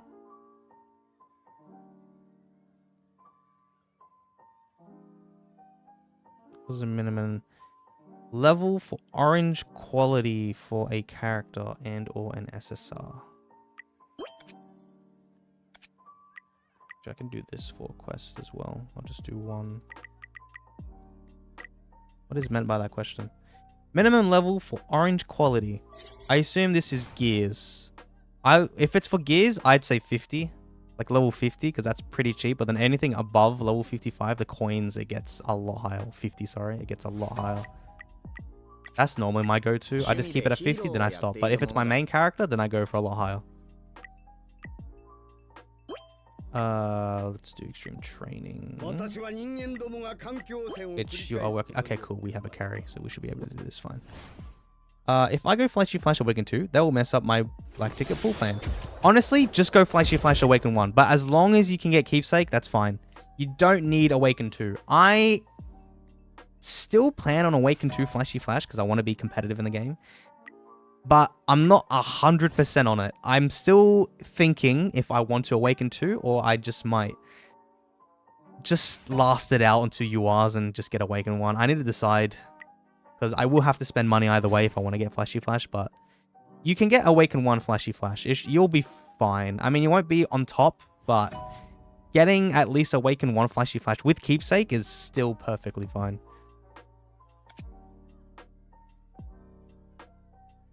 I just started working on a Peak Arena last month and now I'm in 3rd and 8th place. Nice. What I find with Peak Arena, 4th overall, nice. What I find with Peak Arena is that a lot of people don't touch that anymore.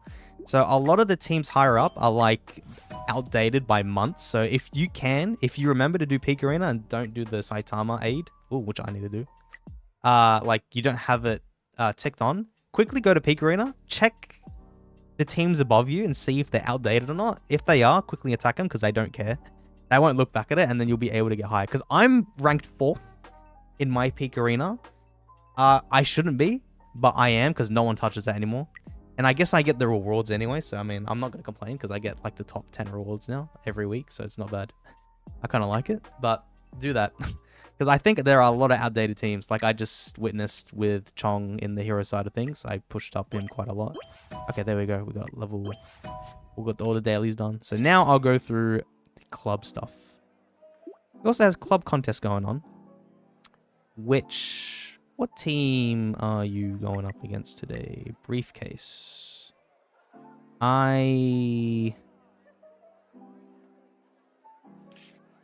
Oh. Okay, this is very outdated. This doesn't even have geryuganshoop core. Should I change a team for you? I mean, I think your club wins either way anyways. I might go through that maybe at the end of the review. Let me just go through his actual review first. Oh, I've done this. Fuck. Okay, let me do this quickly. Okay. Did those 3... Oh. They beat Flashy Flash. I don't read the manga. Neither do I, so I can't comment. I guess someone in the comment section could comment on that if you guys like spoilers or not. I don't read the manga, so I don't know much. My only knowledge is up to season 2 of the anime. And then I've been spoiled a lot anyways from my Discord anyway, so I kind of know what happens a lot now, but honestly, it doesn't bother me. If it does bother you, then you don't need to read the chat if anyone did spoil it, but I won't read it out if I do see it, but yeah, it's honestly, I don't care, it's fine.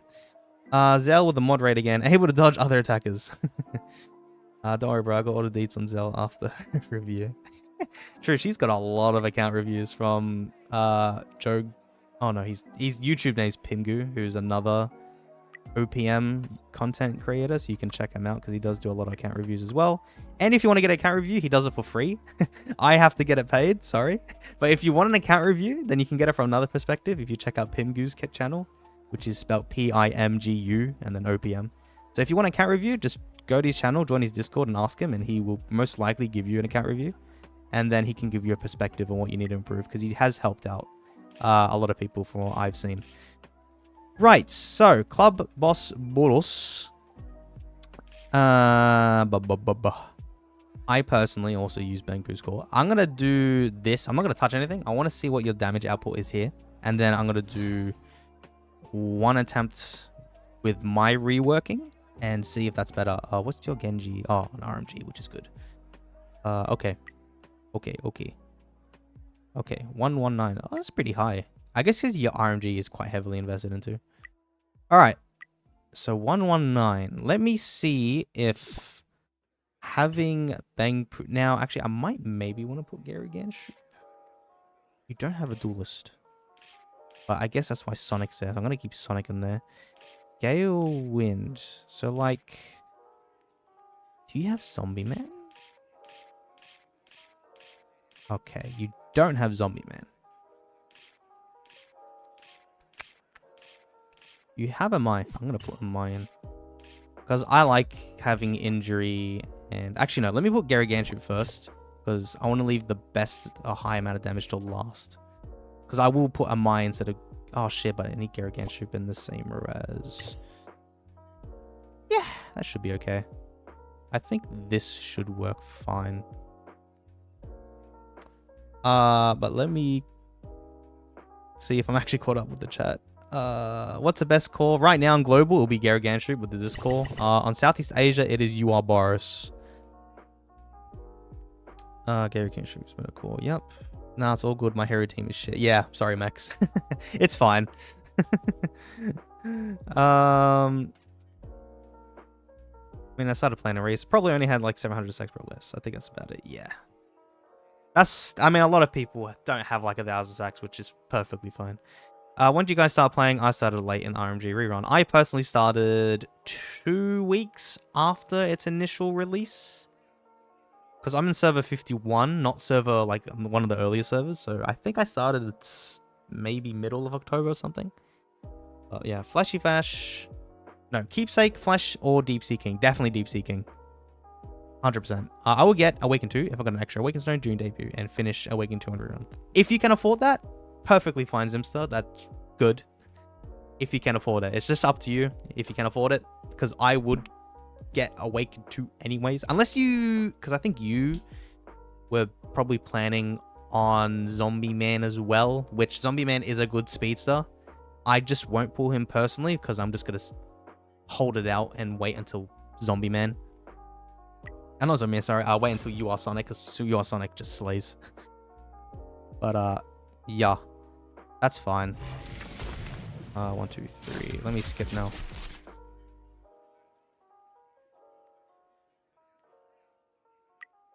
Let me see if this was higher. It was not higher. Okay. Now, let me see if having Shatter and Injury is higher.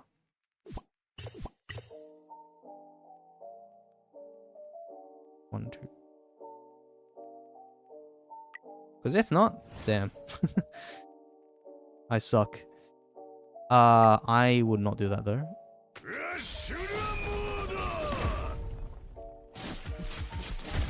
I kind of want... Yeah, because RMG will take out the back row. Actually, let me just hold this out. 1. And then I'll activate his ult. Let me see if this was a bit more, please. No, it wasn't. Okay, well. You can keep your team how it was before with the geryuganshoop core. So I guess the debuffs with Injury and Shatter didn't really change much. So I guess whatever it was before with geryuganshoop, Gale Wind, Sonic. I don't know if it had Genji. I don't think so, because I don't think it was Shields. Oh no, Shields on the front row. Yeah, no. So keep Genji. But I guess that worked fine. Let me go through... Oh god, you have 3 tickets. Oh, you might have not done the attempt yesterday, because I might have held your account. Shields. That's fine, because Bang Crew I'm pretty sure counts. Injury. Gale Wind is massive carry, so that's fine. This team...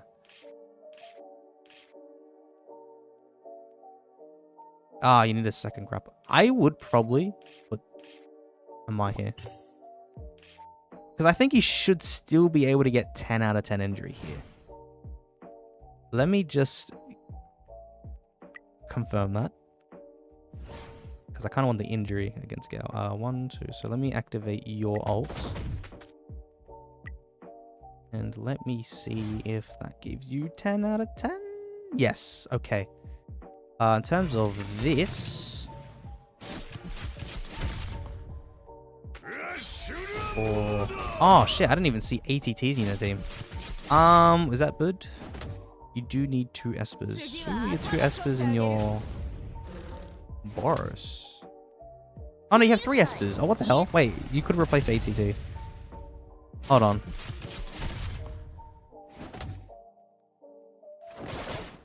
Let me see something. Let me see something. You could put a shadow person in here. 332. Okay, hold on. 332. Sonic is here, which... Let's replace him for... Subterranean, sure, why not? Let me do this. Let me put you in the... Oh, yeah. Wait, Garrett... I should have put geryuganshoop in the front row anyways. Let me do that. This doesn't matter. 8... I mean, we might as well put ATT somewhere just to help out. It's, there. Yours. Do some more damage. 1, 2, 3... Don't do that.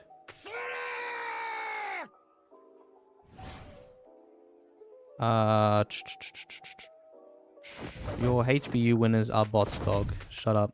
They're not. They're not. One person hasn't claimed theirs yet, which I will make an announcement soon that one winning might be rerolled. But don't talk about losing because it's all fair chance. It is what it is. Bro's still coping. That wasn't higher, was it not? I think mine was 333 before. Shit. Man, I give shit advice, huh?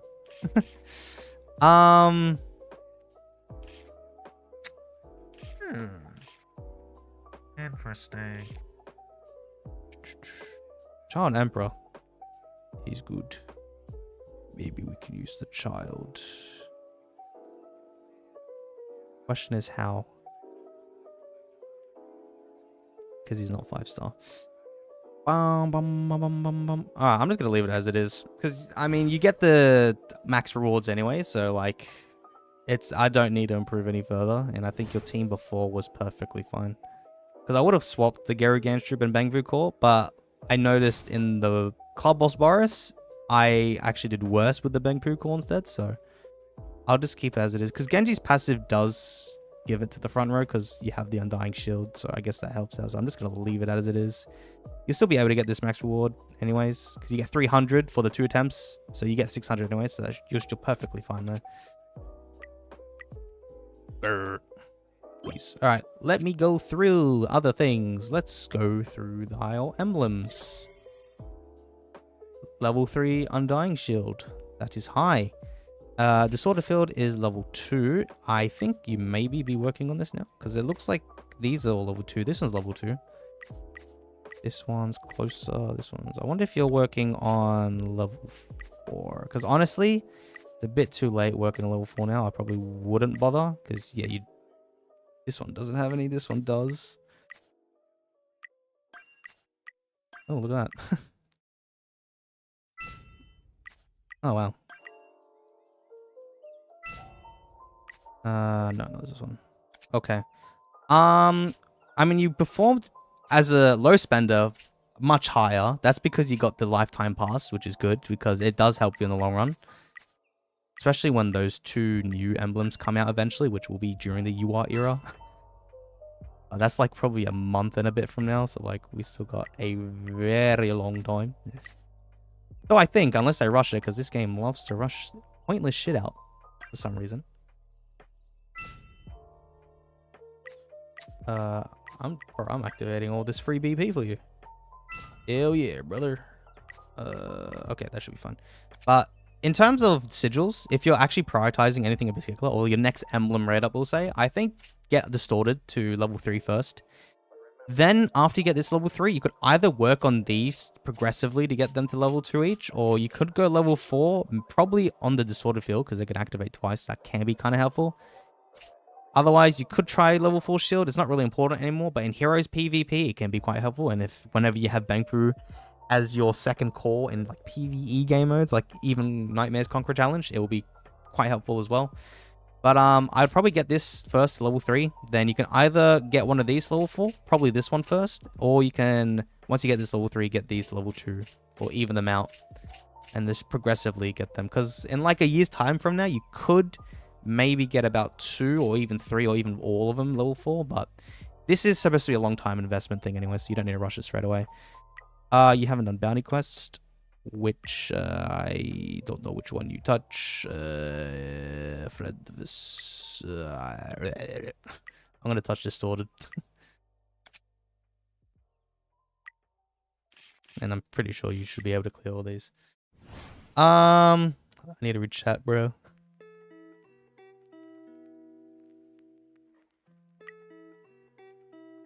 Oops. Phoenix Man is coming. You'd hope so. Please let the bird be for the wheel. He should be. But Moonton are very bad with communicating, so we actually don't know. I think it's still Phoenix Man, because I plan on making the video. Just, I really would need some freaking clarification, because if I do all this and it turns out the Phoenix Man isn't the wheel, then I just wasted my time, and I could have used this time for other things like my university work. And I'm away this weekend, so I haven't really made a public announcement for everyone. I just did for my members, but there will be no content this week. Well, there will be, just no streams. I'm going to do screen recordings from my phone with Phoenix Man pulls, if it is Phoenix Man in the Awaken Wheel. So there won't be any commentary, and it'll just be a screen recording. It'll be like a Mass X type pool video. Yeah, at least I get something out. But I'm away, so yeah, just bear in mind. But I should be able to release the Phoenix Man video before Thursday, if he is confirmed. I really hope he gets confirmed, because if he doesn't, and then it turns out that I release my Phoenix Man video, then it's not Phoenix Man, then shit. So I don't know what to do there. Just want to make sure Zombie Man wasn't worth compared to US Sonic. Compared to US Sonic, he isn't worth it. He will be outbeaten by Sonic, because Sonic as well, his base speed is 122 compared to everyone else's being 120, the speedsters I meant, and then his speed boosting is 92 and 96% instead of 90 and 95%. So it should, if like your Sonic and Zombie Man have the exact same gears, Sonic should definitely be able to outspeed him. And if you have the speed, one extra speed growth on Zombie Man, I think Sonic still will be able to. I need to look into it. It all depends on scaling and shit, which I have my speed calculator, which will be very helpful when the time comes. I will have to look into that. But Sonic is definitely a lot better, for sure than Zombie Man. That's why I'm going to hold it off, skip Zombie Man, and wait till, whatchamacallit? Sonic, because I can still use Flashy Flash as my hero speeds are at least, so I'm perfectly fine with just suffering in hero PvP if it's flashy. But yeah, let me see Mirage Trials if he can progress far. The shield one is tough. If you can't progress further in this, you do need level 4 core to progress further a lot more. And I mean, stun strats work. You don't have the keepsake though. Let me see if this helps anything. I don't think it will, personally. But, I mean, shield is basically the third hardest one, in my opinion. The blade and force field are the easiest ones. Then the shield and heart ones are pretty hard. The heart one gets hard at the very end. The shield gets hard from, like, now. But the progression here is not that bad. Like, it's all above level 100 or stage 100. Let me see if you can progress further in these. If not, then you will have to wait for future character, like more SSR plus characters. And hopefully if you get that level 4 core. Okay, you can beat it. So you can go up a lot higher. I guess you haven't done these certain attempts. I won't go through all of them. I just wanted to see. Because your team's... I won't change your team because your team's fine. It's just that if you want to progress further, you need the level 4 core just to survive a lot longer. And you do need... basically, the more SSR plus characters, the further you will get. Atomic, I'm not too sure, is a heavy carry in this, though. So don't expect to completely finish it out. But he will make your team more tanky because he does give that one extra life into each of your Undying Shields. So it will kind of help out. But yeah, I won't go further into that. All right, let's... well, I mean, it's the easiest boss today because it's Monday in-game, but Tuesday for me. So not really much to go through here, but I will go through it anyways. Just to help him out with his dailies. And the PvE team that he used for Club Boss Boros, I'll probably keep as well. For this, it is the same. Holy shit, it has not changed. Okay, let me let's do a comparison before and after.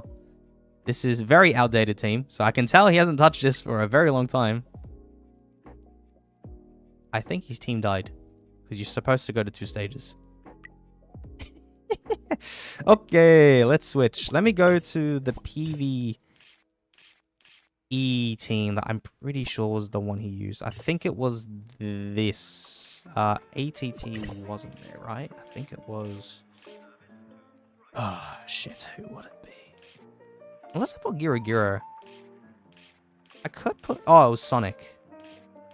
It was Sonic for Shatter. I was going to say Geryugura because I can just use his basic and then RMG will do an extra follow-up, but I think this should be fine. I fucking forgot there's a timer. Whoops. Uh-oh. Uh-oh. Okay, hold on. Hold on. Bruh. Shiza. Okay, let me just put Gyro for now. Let me... The second team doesn't matter until the first team. Hold on, let me... quickly go through this. 314. So that... Now you survive. Yeah? Let me quickly... do this. That goes there, that goes there. I think this should be fine. Now, if Genji does die, then rip.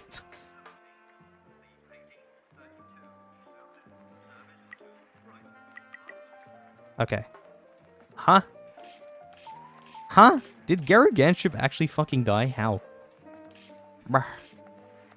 Boogie. Jesus. That makes no sense to me, but alright, we move. I don't know if this is higher. I think that was a lot higher. Like by 3 times? What? I can't tell. But, I mean, now you do a lot more damage.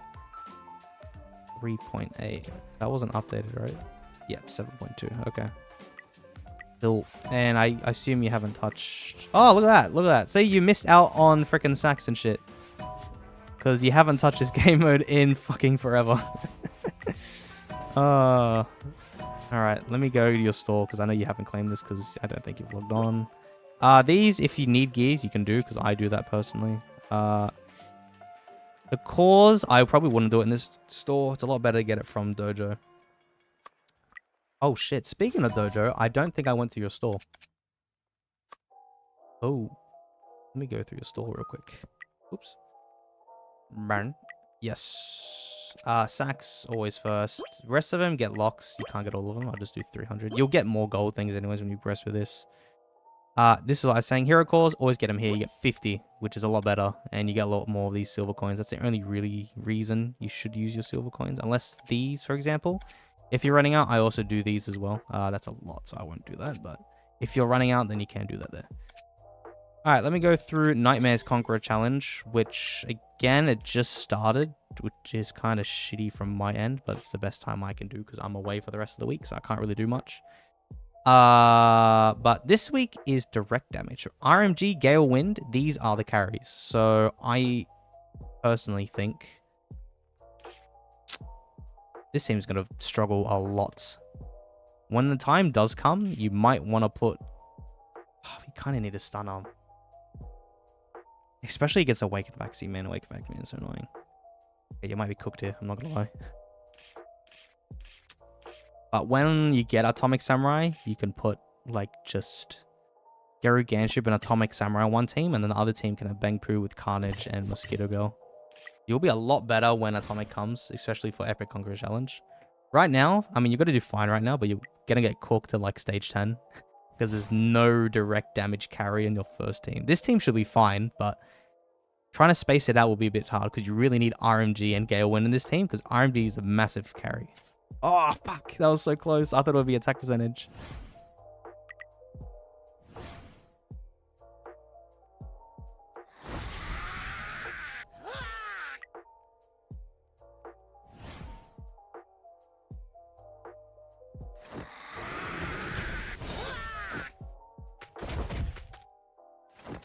Shiza, I've missed out on a lot of chat.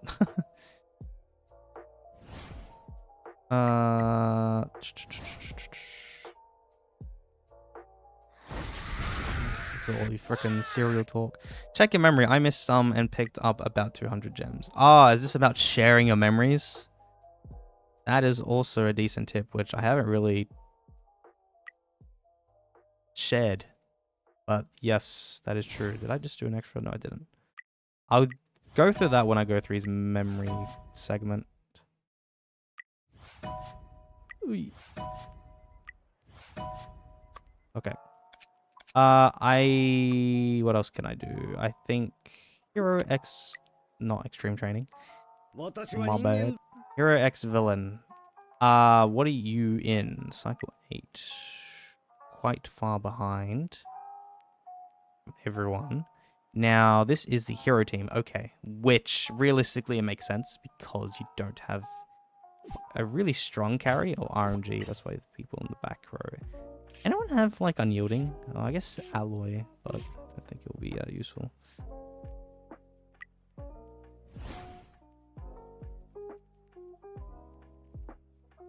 Okay. Yeah, I can't really help you out here until you get Atomic Samurai. I mean, Atomic Samurai isn't very strong with Bangpoo Core, but you should be able to beat RMG because Atomic's pretty tanky and he does high column damage. Especially when he's heavily invested into. Yeah, I can't really touch this. So I'm not going to. Alright. I will go through your home features. So let's go through your training hall. But before I do, I need to check if I missed out any specific questions in my chat. Someone also mentioned that UR Sonic gives extra speed if you have LSSR Sonic or something like that. Yes. So how URs work, you see this stuff, it's this Awaken Enhance is part of URs, but it works differently. With us, we need to have the stones to select our stat of these 4, for example. Whereas with URs, you don't need to spend any of these stones to get these stats. If you have the previous version of that character, so let's say for UR Sonic, if you have Sonic V2, as long as you have Sonic V2, you can press activate, and then that will activate all 4 of these. Yes, all 4 of these for free. You don't need to spend any of these stones, which is why it's insane if you get Sonic V2, and it's for free. So URs is such a better system. Like the summon system is much cheaper, and the these growth stats are much more free, because if you get like G4, for example, everyone basically, you can buy G4. So like people who do pull for G4, they can get free stats instantly. Boros, everyone will be able to get this because everyone gets Boros for free anyways. Oh, actually, no, sorry. It's SSR plus Boros, my bad. Because some people, if they don't have an SSR plus, it'll be their LSSR form, like G4. And, ooh, Tatsu uses ATT. I think someone, Suru uses the LSSR form. And now Gale win, because Gale wins out. He'll be using his LSSR form. Bangpoo, the LSSR form. Atomic needs SSR plus, but yeah, so you get all these for free. You still need the evolution stones to get Awakened 2, though. So don't get that wrong, but you don't need to spend stones anymore for these stats. You get all 4 of them for free with yours, so good to have if you do have Sonic V2. Extra speed, 100%. It's definitely worth it if you do have Sonic V2. So that's why you should pull for Sonic UR if you have Sonic V2, because you're going to be very fast. Okay, Training Hall. I have no comment here. You did good. All the main halls are maxed out. All the books you've been saving, which is good, because they should be used for memory card upgrades. When's the memory card upgrades? I've been told in the next few months it should be scheduled. Next few months, it could be 1 month, it could be 3 months, it could be 5 months. Who the hell knows? So I hope they come soon. Laboratory, which I did had a quick glimpse in terms of geryuganshoop's thing. Let me see anyone here. Bakuzan's 5, which I think Bakuzan gives charge. Okay, see, me personally, I wouldn't do this because honestly, this core isn't very good anyways. It's just tenacity and dot boost. I mean, it can be kind of useful for ATT, but you have geryuganshoop's core. I think Bakuzan gives injury boost. Yes, so I'm going to do this instead because more BP and it buffs up your carnage a lot more. So, and single target damage. I'm going to do that. Do you have... No materials level 6, which is fine. Everyone else, though, I would keep... What do you do? Heal rate, which, again, is useful for RMG. What did Bangpoo do? Crit res. You do injury boost, so I kind of want to do a Mai as well. Just to make your carnage even a lot more stronger. I mean, the heal rate's nice, but I'm going to do it mine. So I'm going to leave it like that. Achievements. You are level 23, so you've still got a decent long way to go, which is fine. Not really good rewards anyways, but if you want gems, there it is. Let me claim and... Oh, you already did this. Nice. Okay, good. Alright, let me go through your figurines. A lot of stars here. This is good. Yes, a lot of stars. More BP. 6, 7. Oh, wait, yes. Yes. Okay, that's good. You got a lot of stars on a lot of these people. Alright, you don't have Gorobas and all that. That's fine. Rip that you don't have Zombie Man. To be fair, Zombie Man got rushed in the very... Like, I remember because I had to gamble. And luckily, I got him in like 150 or something. Because if I didn't, I probably would have quit. Holy shit. Well, I forgot this. You must have bought the... Either you bought it from the... I don't know if it was a Silver Fang skin pack or the Mobile skin pack. Or it's from the Forbidden Zone event. I think that's where you could get this as well. I'm not entirely sure. I can't remember. Do you have any costumes? No, which is fine. Low spenders and free to play? I don't. I don't even think I have any in the first place. You're right. What is the last level of Mirage? It's level 200 for the normal stages and then level 100 for the wild stages. 10% is insane if only you are thing. Doubt Awaken 2 Zombie Man can compare to Awaken 1 Sonic. I don't think so. And I've seen anyways, like he always gets outsped anyway, so no, like Sonic overwhelms in terms of speed, so I just wouldn't really get Zombie Man if you can wait for Sonic, because Sonic is still used today and it's so much better.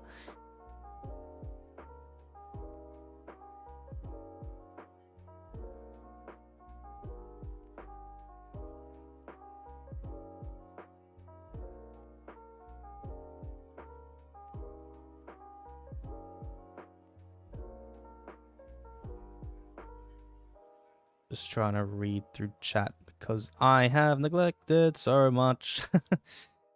DD lens in the last level, my phone died. Well, I mentioned it very late, so sorry. Ooh, oh no, surreal. Keepsake. Do you not have enough? Metal bat. I know you pulled for metal bat. I don't. If you don't have his keepsake now, this is his only rerun now. You're short of 15. 5 vouchers, actually. 5. You can get 3 for the login. And if the bingo, if it's the keepsake thing is still available after 25, like the 25th of March, you should be able to. But I'm not too sure if the keepsake banner runs to the 25th. Is keepsake one now? No, it's not. It must be like tomorrow or something. You might be able to. Who knows?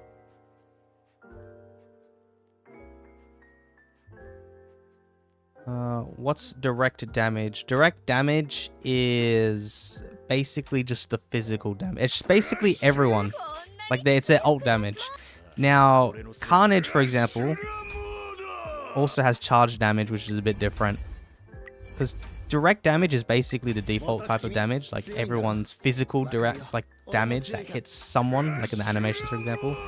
Carnage does have direct damage, for example, which it says here, like, deal 100% of attack. So whenever it says everyone's thing, like, percentage of the attack, the very first thing, combo strikes and whatnot, it's all direct damage. This is direct damage, but it also says charge damage. And what charge damage is that it completely avoids shields. But direct damage is literally everyone's attack. Everyone's basic attack is all direct damage. So if you understand that concept, then you basically most people's ults. Like ATT's direct damage portion is her ultimate, like her initial attack. It does AoE to all enemies, and that's direct damage. It's just that she has another additional type of damage, which is dot damage, which happens after, which is damage over time, which is what dot stands for. So she has 2 types. So she can do direct, because everyone has a direct damage portion, and then some have additional ones. Like she has dot, he has charge. And yeah. Plain damage, direct damage, yeah. You're right. Different type of damage. Dot, charge, reflect. That's true. Bonus damage, yep. Why is Atomic better than Goketsu? I don't know who said that. Technically, if Goketsu's like more invested into, Goketsu will kind of overwhelm Atomic. Only because, one, he's a HP scaling character, and with the damage sharing minions with that target those without breakthrough, I think it's going to be very hard because he's going to tankify your team very much. So it's just that Goketsu I wouldn't recommend for free to play because like Deep Sea King will be able to just trump everyone. Goketsu is good though. If you have spare tickets as well, like the character pool that I said, like Atomic and Atomic and Flashy Flash, you could also skip those and get Goketsu instead. But personally, in terms of villain side of things, Deep Sea King is definitely like the highly rated and must get villain. So I would skip Goketsu, but if you do like his kit, he's definitely a very strong character. But I just personally, and what everyone will be saying, Deep Sea King's definitely a lot better. And he's another grappler. Like, if you're... That's why people are getting Atomic and some duelists now for Drive Night Core in particular, because, like, Goketsu isn't really used in Drive Night Core because you have Deep Sea King and other people, so then you're just wasting a slot. So, like, that's why a lot of people are thinking of duelists at the moment to at least substitute for a duelist slot in Drive Night Core, but, yeah. How do I 100% all my training horse fast? You're not going to do it fast. It takes a lot of patience, which is why people should have done it at the very beginning. The best thing to do, always press train 1, don't do train 10. And you just have to take it slowly. I personally just watched a video on the side and did it. And it does take hours, don't get me wrong, but then it's worth it in the end. Because all that missing BP, because I remember doing that for someone. I don't know if it was Solionaire. I think it was Figurines though, but he also needed to do... You get a big BP increase if you do all your training halls and max it out.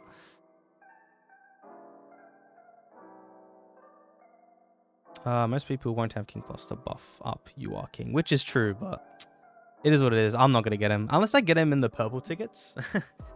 You never know. I'll have to wait in a year's time.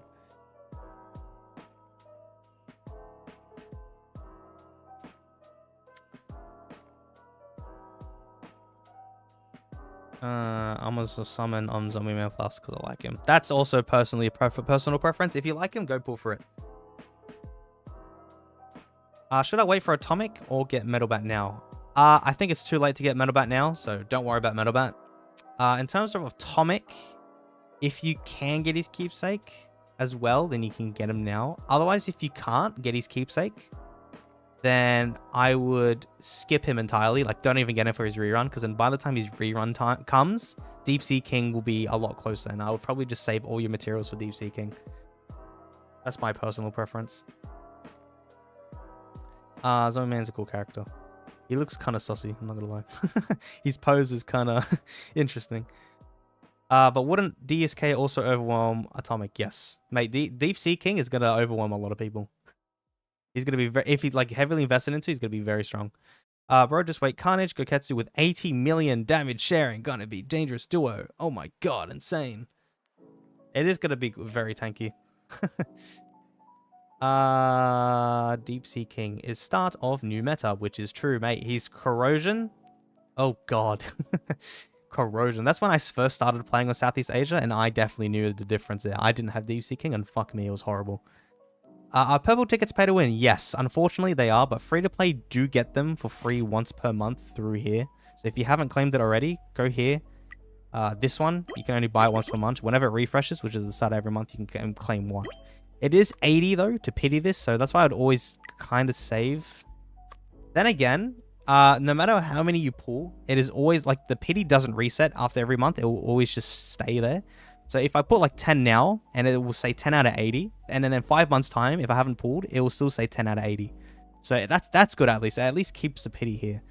But I personally would want to save these tickets anyways, because in future, like a lot of people have been saying, there will be SSR plus Awakening Stones here in the future, which I would definitely recommend, because like Phoenix Man, for example, that's one way on how someone can get Phoenix Man for free, for example, who's an Awakening character. And Phoenix Man is still going to be heavily use in a year's time from now. So that would be definitely a recommendation if you can save for that long. But it is a pay to win thing because the only other way you can get those purple vouchers, like right now, and if you want to get that pity, is here. And freaking funds. Look at that. That's so much funds. So much money. It's horrible. This game's too expensive, man. So it's only fair having overall blah, blah, blah, blah. Yes. Deep Sea King. Atomic. Column. Combo. Yeah. Well, if you have Flashy Flash as well. Beating Flashy Flash or putting Flashy Flash and Deep Sea King in the same column could be quite nutty. Because Flashy Flash gives evasion. Or I think it's Awaken 2 actually. Which is why I think I also want to get Awaken 2. Because he gives evasion to the column as well. And on top of Deep Sea King, so then Deep Sea King will survive a lot longer with that evasion, and then Deep Sea King with Awaken Who being able to follow up twice. Oh god, it's just gonna be nutty. Holy shit, man, Deep Sea King's going to be insane. And especially because tactic cards came out around then, so another follow-up, fucking hell. Deep Sea King is just too strong. Very, very strong. Damn, made me sound like a clickbait YouTuber. I'm gonna use that title now. Well, I'm not gonna get Goketsu though, but maybe if I review an account that has Goketsu, when the time comes, I will try my best to remember that. Alright. Ooh. What else do I have to go through? I don't think I need to go through much anymore, because I went through relatively most of it. I just need to go through memory cards. And, yeah, memory cards, bag. Answer a few more questions, because I kind of neglected you guys a lot, but yes. Bag. No, not bag. Saitama features. Did I do? Okay, he has done setups. Once again, he's been playing for a whole year. So if you've been playing for a whole year, all of this should be complete now because we can see the coins. All these coins, once again, will be used in memory card upgrades, which is here, and it'll upgrade. It can be each of them can be upgraded to level 20.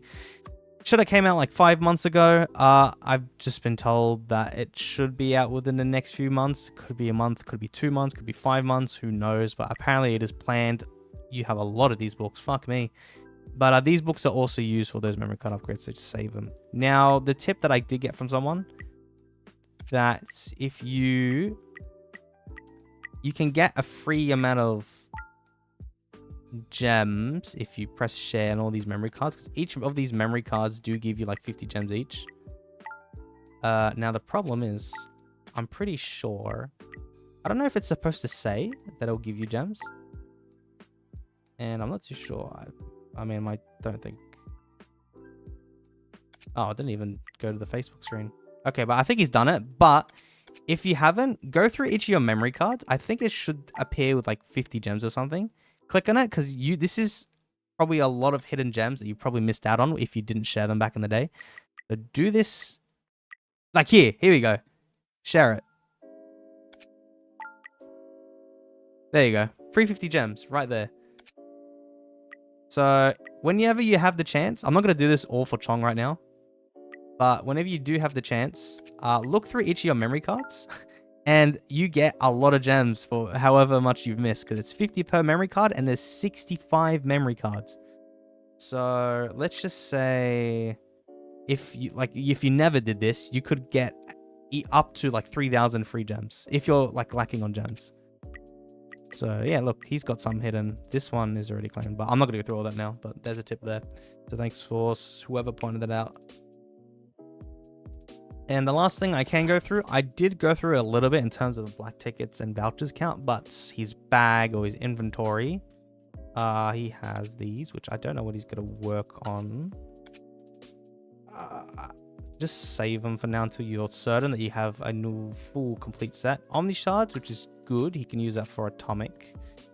Sigils, like I said previously, I would start focusing all these sigil chests, just put it into damage sigil chests, and then start working on getting as many level 7 piercing sigils, because this alt damage boost right there, 3%, is a lot more effective than this attack percentage boost for attack. So I'm personally starting to work on this from now on, and I think everyone should now as well, because I've been told that it definitely holds on very much later into the meta. You haven't claimed this. That was from tournament. Hero cores, you can open them whenever you need. All these as well. I'm also going to do these for you then. So I want you to get Oh, shit. Okay, well, my bad. But, I mean, that's perfectly fine. That was random anyways. Where are those purple things? Vests. Huh? Oh, here. You can open any. Okay, I'll do piercing. I'll just try to get as many level 7 piercing ones as I can. Black tickets, look at all that. So he did plan on getting Awakened 2 Atomic, which personally, I would much rather for him to get Atomic Awakened 1 Keepsake than with the extra vouchers, pull for Flashy Flash as well. Now, if you can't get the Keepsake, you can skip the Keepsake. Ideally, you'll definitely want the Keepsake, but definitely get the Deep Sea King's Keepsake as a much higher priority. So I would probably do that, like get Flashy Flash, just Awaken 1, and then go for Deep Sea King with Keepsake. Now, you did say you got to Awaken 2 Deep Sea King, which you do have spare Evo Stones, so you can still go for it. So I think that should be fine. For free to play, it isn't a must-have, but it's good to have if you can get it, which I think you can. And if you want to, then go ahead. But that would be my personal pool plan. You can still get Awaken 2 Atomic if you want, but I think it's much more beneficial if you just get Awaken 1 Atomic with Flashy Flash Awaken 1. And Awaken 1 Flashy Flash without a Keepsake should be okay, but it will be fine. And then these. I always have all these unopened green boxes here. Just do them for you real quick. Otherwise, 3 emblem. Okay, look at that. So he can get the Disordered to level 3 whenever. The emblem rate up comes one of each of these schematics. Now he's got a lot of spare sacks, which I think for you, if like honestly, you can hold out for 10 more days. Just don't spend any on these yet. I'll probably put them on Atomic straight away when the time does come. Rainbow Stone. Holy crap, you got a lot of Revo cards. Oh, I didn't go through member training. Wow. Knew I forgot something. I was like, what? I swear I didn't go through anything. All right, let me go through member training. Because I was curious. What are you? Okay, so you're level 112. Expeditions. That's fine. That's the furthest you can go. You don't have carries for duelists or high techs. Type training, everything's level 15. At least everything is balanced out. Now, if you do get Flashy Flash, if you decide to go with that, all of your boxes, because I saw like 5, they can open these cards. I would put them all into Duelist because getting this increases your speed and you want your Duelist speed to be as fast as possible. So if you do get Flashy Flash, start working on these. And to get these as well, you can also go to the EBZ. It's locked. Fuck. But in the EBZ store, you can buy, which I assume which is how you got those from. EBZ store. Use them on Duelist because you need to get that tier as high as you can in order to outspeed and have that competitive edge against those that have lower Duelist tier towers than yours. Now, member training. Okay, level 109 out of 112. So you're 3 behind, which is a little bit behind. It's not overly behind. This one's 105. This one's behind, which I'm seeing now that you are working on it. You're just running out on books, which I see. That could be because no, everyone's distributed to 2 SRs each. Okay, that's fine. Because this whole distribution thing is fine. Everyone's 2 here. Just ran out of books. Let me see. So your state night, because you. Oh no, you do have these books. Oh, okay. Wait, no, this. Okay, so you need to work on the other people. Because your espers are completely fine. These are maxed out for sure. So 2020. This one's 19. 19, that's okay. Oh, everyone's 19. Because you're 105 average. No, okay, you need to work on. I'll start working on Child Umbrella. Because I'll try to even them out. Oh, fuck. You don't have high-tech books. Where did all your books go? How do you have a lot less? Like, you have these 2, state 20. espers, but you've run out of every other book, but they're not all 20 as well. I wonder if, like in the mall, for example, you don't buy... I know you haven't bought them now because the reset just happened. So I'm going to buy... This is what I personally do. If you haven't been doing so, I always buy... Oh! You don't have a lot of these medals. What? I should have bought these, my bad. How on earth? That's very interesting. That shouldn't be possible. So I think... Hold on. And then we also get these two as well, because this blue one you can use for SSR Plus. But, club. I assume then you must not be doing quests every day. Like this. I know it's very tedious, trust me. It is very tedious. But I still always do these every day. And the main ones that I normally do is, like, I always click this one first. The club one, that's the easiest. And then, since I have a lot of gold, I always do this because I can buy them. Oops. With gold. And then my next priority would be these ones from the stamina that I spent. I don't know if you spent some stamina today. No, you didn't. I normally also do the, like, because now I don't really do boss challenges. I normally do these two. Otherwise, if not, my next priority then would be the ones that have club in them. Because with club, like, I'm multitasking here. So I just did one, which is check your board. And then I can quickly fight someone. And then just press skip.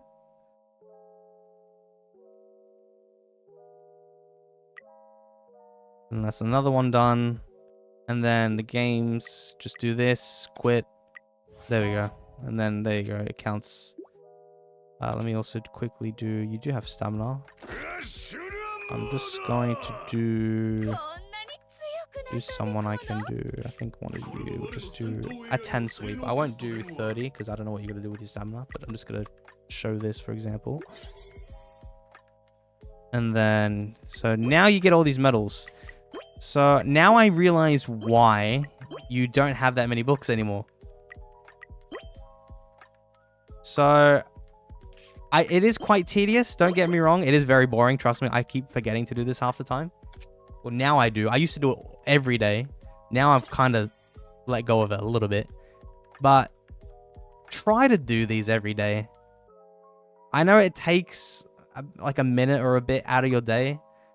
But over a long period of time, they do add up, and then you'll never ever run out of buying all these skill books.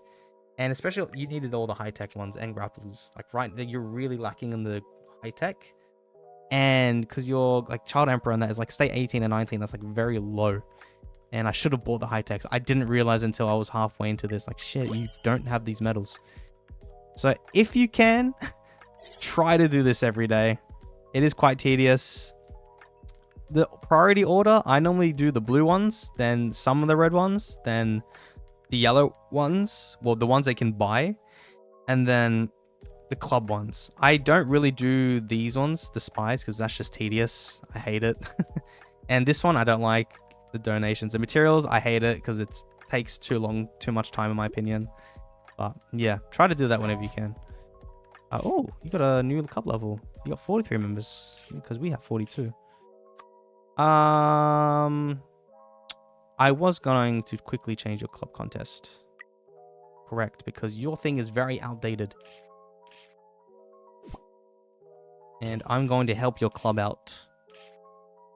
So I'm assisting you guys. But who is your PvP team? Holy shit, I forgot. Hold on. It's not Genji. Who? Vaccine. And then we do insulin. Like that. Second team. These two teams are really just throwaway teams. So like, what the fuck? Brennan. Yup. And then I just need a duelist here. These teams aren't really important. Genji. What the fuck? Thank you, thank you. There we go. That should be fine. I'm not gonna attack for you. I just wanted to confirm your lineups so that if you actually have to fight in like the tournament, for example, the top two, if you need to contribute for your club, then Now your teams should be a-okay. I don't know if you should be able to 1v6. I'm not going to do any of this. I just got to help you out there. All right. So that basically wraps up the end of the review. I will do my takeaway points, but I'm just going to read the chat first. And then I'll close off this stream. So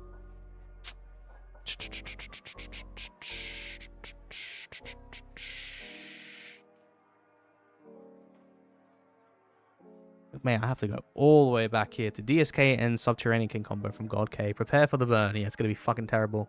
The thing is, though, freaking Subterranean King is in the wheel, and I know God K is going to get him, so we're all cooked. I'm not going to get him. I'm not going to put that much money in the game anymore. After Phoenix, man, I don't plan on putting money as much anymore. Double the dot damage. Fuck. One of the best combo to Deep Sea King prior Gorobas released. Very true. Phenom. Oh, okay. Is the global behind Chinese server? I see URs being released over there. What's the deal with this? Only been playing since September. Not got an SSR Plus, but have black tickets for now. Yes, you're correct. Global is like a year. Not even. Could be like 2 years behind Chinese server and Southeast Asia. CN and Southeast Asia, I think, are 3 months apart. And then global to Southeast Asia is like 2 years or a bit under 2 years apart. So global got released a lot later. So you're correct. That's why with global and with my content, I always do research from how the CN, or in more particular, the Southeast Asia meta goes, because that's how I base all my content, which is good for us, in my opinion, because we have 2 years to prepare for who to pull, who not to pull. Because right now, the pool plan for free-to-play, I'm saying right now, Deep Sea King with Keepsake, Drive Knight without Keepsake, Gorobas with Keepsake. If you have to save that Keepsake, then you don't need to get Gorobas as Keepsake, just get Gorobas. Or you can skip Gorobas entirely. Then get Alloy with Keepsake, and then save everything you can for URs. And then in terms of URs, the must-haves, I'm going to say for now, Sonic, it's good. Very good. I think for now, for free to play, if you only pull for like after Deep Sea King, after Deep Sea King, it'll just be Drive Knight, Gorobas, and Alloy. You should have a lot of tickets. So I would personally probably say Sonic, then Boros, Metal Bat, King, and I'm not sure about Gale. Probably Gale for now, yeah, but it's not going to be Suiru anymore. And this is the benefit with being so behind, is that I initially said Suiru was a must pull because Suiru was very OP back in the day, like a few months ago even. As soon as Metal Bat came out, he was kind of underwhelming at starters, but over time, he aged extremely well and now basically is the carrying DPS. And now Suiru isn't a must pull anymore. So right now, for the URs, I think Sonic, Boros, Metal Bat, and King are definitely the must pull. Sonic is 50-50, you don't have to. But Boros, Metal Bat, King are definitely the must pulls in my opinion. If you can't get Metal Bat, then maybe Suiru or Metal Bat. If you can get both, then that's probably pretty good. But I think Metal Bat is definitely now a really good character to pull. But shit, because of my Southeast Asia account, I decided to pull Suiru. So I pulled too soon, which was a mistake on my end. But that's why the benefit with Global being 2 years apart is that I'm not going to make that same mistake on my global account. So, yeah, we are behind, though. So, you're right.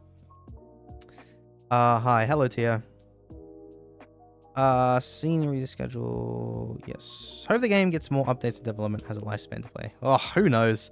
Global, it's been on the ropes, man. Global hasn't really been treated as good as the other two versions, let's just say. I personally think they should have done a lot better. They have shit communication skills. Global might fall off. I'm not gonna lie. It's the company that's taking care of Global is bad. That's all I can say. Later half of the year, and later half of next year will be UR for us. Yeah, it should, unless they rush it. Planning on getting Atomic, then Fleshy Flash, then Deep Sea King. Is this good plan? Yes, that sounds like a solid plan, which is what I'm also recommending for Chong. I think that's a very good plan. If you want to be competitive in PvP, I think that's a very solid plan. Now, like I said as well, if you plan on getting Fleshy Flash and Atomic Samurai, if you can only pull one of the keepsakes, I would probably pull for Atomic's keepsake. then Flashy Flash, I would still pull, but just not his keepsake. It's a bummer that you can't do that, but honestly, just having at least Flashy Flash, you still have a competitive edge against those that don't have a speedster or have a speedster that's Sonic V2 or King. So honestly, I think that should be completely fine.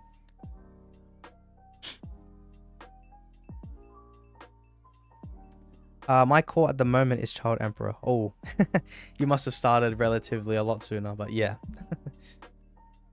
Club dailies are boring, yeah, which I know people have to do that. Fuck, I'm very behind from the chat. I apologize. Drive Knight, Flashy Flash, Phoenix Man, Deep Sea King, Big Four. Flashy Flash, I probably wouldn't say the Big Four, but what the hell? Drive Knight, Phoenix Man, Deep Sea King, definitely the big ones.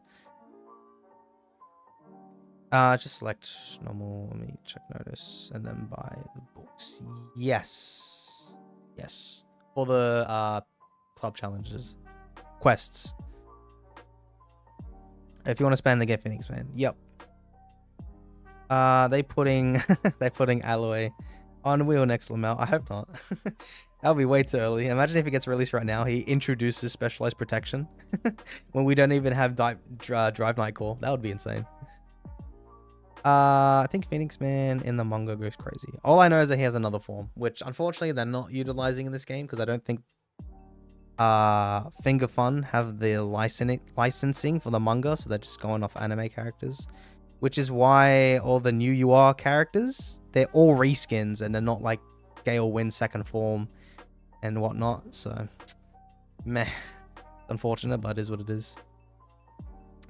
Oh, I missed a question. Shit. Hi, I'm new in Global Southeast Asia version. Wait, both of them? I'm new in Global Southeast Asia and I got Sonic V2 and Gale in my first pool. What should I do? Should I focus on Boros UR or Metalbat UR? Okay. Top priority, I would try to get Boros UR in rerun. What's your current rerun now? Suiru. You just started, I'm pretty sure, right? So Boros's rerun will be next month. If you don't have 180 black tickets for Boros next month, you have to skip Boros. Don't fret.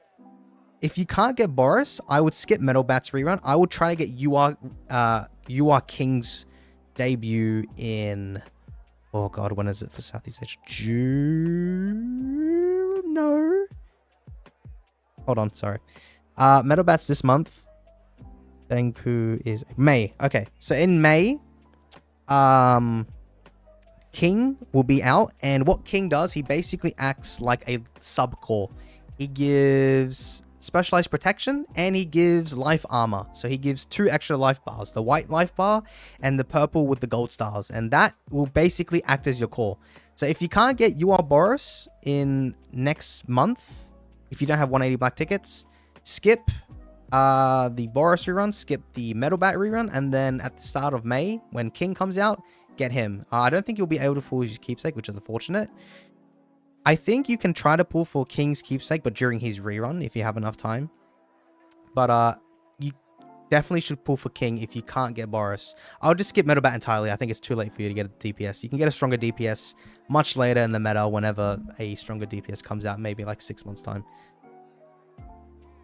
But yeah, well, Henza and Tia said Boros you are. If you just can't get Boros, then say for King. But if you can get Boros, definitely get Boros. Metalbat is worth less than King. Yeah, King is definitely very strong. So try to get King as well. Try to get Linlin SSR plus. She's very good in Global Southeast Asia. You meant regular SR Linlin, but yeah. Linlin, if you have UR Boros core, Linlin works very well because she gives life armor. Because excess healing gives life armor. So if you also pair her up with King plus, that should work as well, I'm pretty sure. Not King plus, sorry. UR King. Yeah.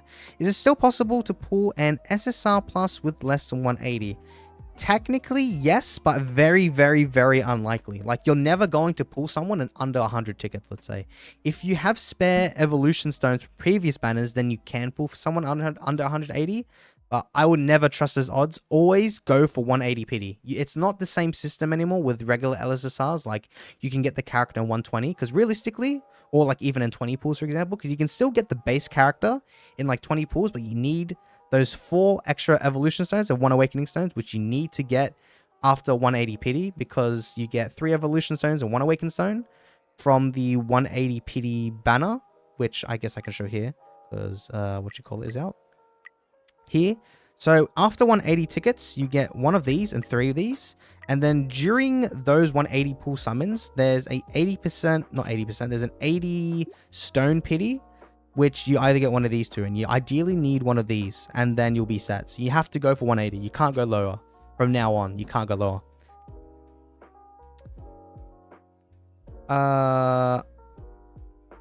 We are almost like we have future start in the meta. Yeah, which is great. Which is why I personally like global, because I have so much time to plan stuff and try to provide advice for everyone. I have been able to pull for an SSR plus in 140, 150. That is possible though. I pulled geryuganshoop in 120. I got very lucky, but that's very, very luck based, and I will not rely on luck. Trust me, because people get shafted a lot. People didn't even get SSR plus after 180 pulls because they didn't get to pull the base character, which is very unfortunate. The luck in this game is kind of shit. So always go for 180 as the safety buffer. All right. Could we possibly somehow maybe chancingly get reskinned UI with season 3 coming out? We could. We have to wait until season 3. Once season 3 comes out, then this game will be much more lively, and then they'll be original with their ideas of characters and skins and whatnot and character models. Just give me double funds for expand on global and happy. It should happen. I'm pretty sure it should happen. Because it did for King, and I'm pretty sure it also does it. I don't know for Southeast Asia actually, because I don't really log on it, but it should. Is Drive Knight good for blue character? Are you talking about regular Drive Knight or SSR plus Drive Knight? Regular Drive Knight, he is good, but he's too expensive and he isn't worth it. Like using Lightning Genji or some other decent high tech is like G4. That's a cheaper option, and that's perfectly fine. You can use G4. You don't need Drive Knight. If you're talking about SSR plus Drive Knight, he's a must get because he's a core character, so you have to get him. You are king is in May. Okay, cool. Specialized protection only with keepsake. Oh, okay. Right. Gotcha. Life armor is more than enough. Yep, because life armor basically is a new meta. If you can get keepsake, which I don't think you can as a very new player, well then that's alright. I guess you can try to save your keepsake vouchers until King's rerun if there's no better keepsakes by then. I don't know if you even still will be able to get that, but when the time comes, if you don't have 70 keepsake vouchers, then just skip it entirely. No, I definitely meant SSR plus and then. Alright, my bad. There's a game mode in Arena that I think bottom middle, sorry, is dead game mode. Is that live clash? I assume it is live clash. Yes. It is kind of dead. Not that many people play it. Like the top player in our server, Mass X, doesn't play it. The second, I'm going to claim him as the second strongest. He does play it and he mains it. But otherwise, it's pretty dead. Like, I remember back in the day, like, look at this, man. Only 28 people have gotten 1900, which is when the banning stages starts to occur in these battles. Because I remember back in the day, it used to be so much lower. Like, I mean, so much more people, including myself. Just the times personally don't work for me, and I just don't really have fun in Live Clash anymore. So it is kind of died out, but you can still get sacks. So don't get me wrong, this game mode is still very helpful. If I can see... Holy shit, where are the rewards? Here, no. Bruh, I am freaking off my head. Here bonus, no, it's not here. I saw it. It was in here. Depending where you perform, you still get up to 5 sacks. This is definitely for the higher end players, but for free to play, you can manage to get this. If not, this is probably right. You still get 4 sacks every month, which is good. So if you can do it, it's good. And also, as long as you do 6 attempts every day, you get 100 gems daily. Where over a 30-day month, you get 3,000 gems from this. So it definitely shouldn't be slept on. For me personally, these timings here are very bad because this is 6 AM for me, and this is about 5 p.m. for me, and I have work and uni during these times, and I'm sleeping during this time, so it's personally very shit. But yeah, if you can do it, do 6 attempts. You can quit straight away, sure. Just as long as you get the gems, it doesn't matter about your performance. If you don't like it, just quit. Like when you're in battle and just forfeit straight away. But it is quite a dead game mode, you're right. King Plus had double funds, and that was because it was during Christmas. Oh no. Oh, you're putting sense into me. Oh no. It makes sense, but that would be stupid if they don't do it for Phoenix, man. Oh no. Because that ruins my plan if there's no double funds. Because if there's no double funds, I might just awaken one, to be fair. Oh god. Okay, I need to think about it. Only 2 scenario got was Christmas or server merge. Yeah. If I don't have any hero stones, should I go full pity for atomic? I don't have him too. Still go full pity, because you should be able to get that spare evolution stone and the base atomic samurai in 180. You can get unlucky and not get either of them, then you'll have to pull a little bit extra. But with the SSR character, your second SSR is guaranteed to be him no matter what. And then if you don't get the spare Evo Stone, going up to 240 should be the max at least to get that Evo Stone. You should be fine. Realistically, you should be okay to pull for it. You don't need spares. Damn, there's actually like no high-tech SSR. Yeah, there's no high-tech SSRs at all. These are the only ones, which realistically they're all outdated now. And in terms of SSR Plus, there's only Child Emperor. Then there's Drive Knight, which is a whole like 8 months from now. That's a core character must get. Then after that, it's just Metal Knight. And then URG4. And that's it. Like there's not that many good high techs. I mean, Metal Knight's good. G4 is pretty good. Like really good.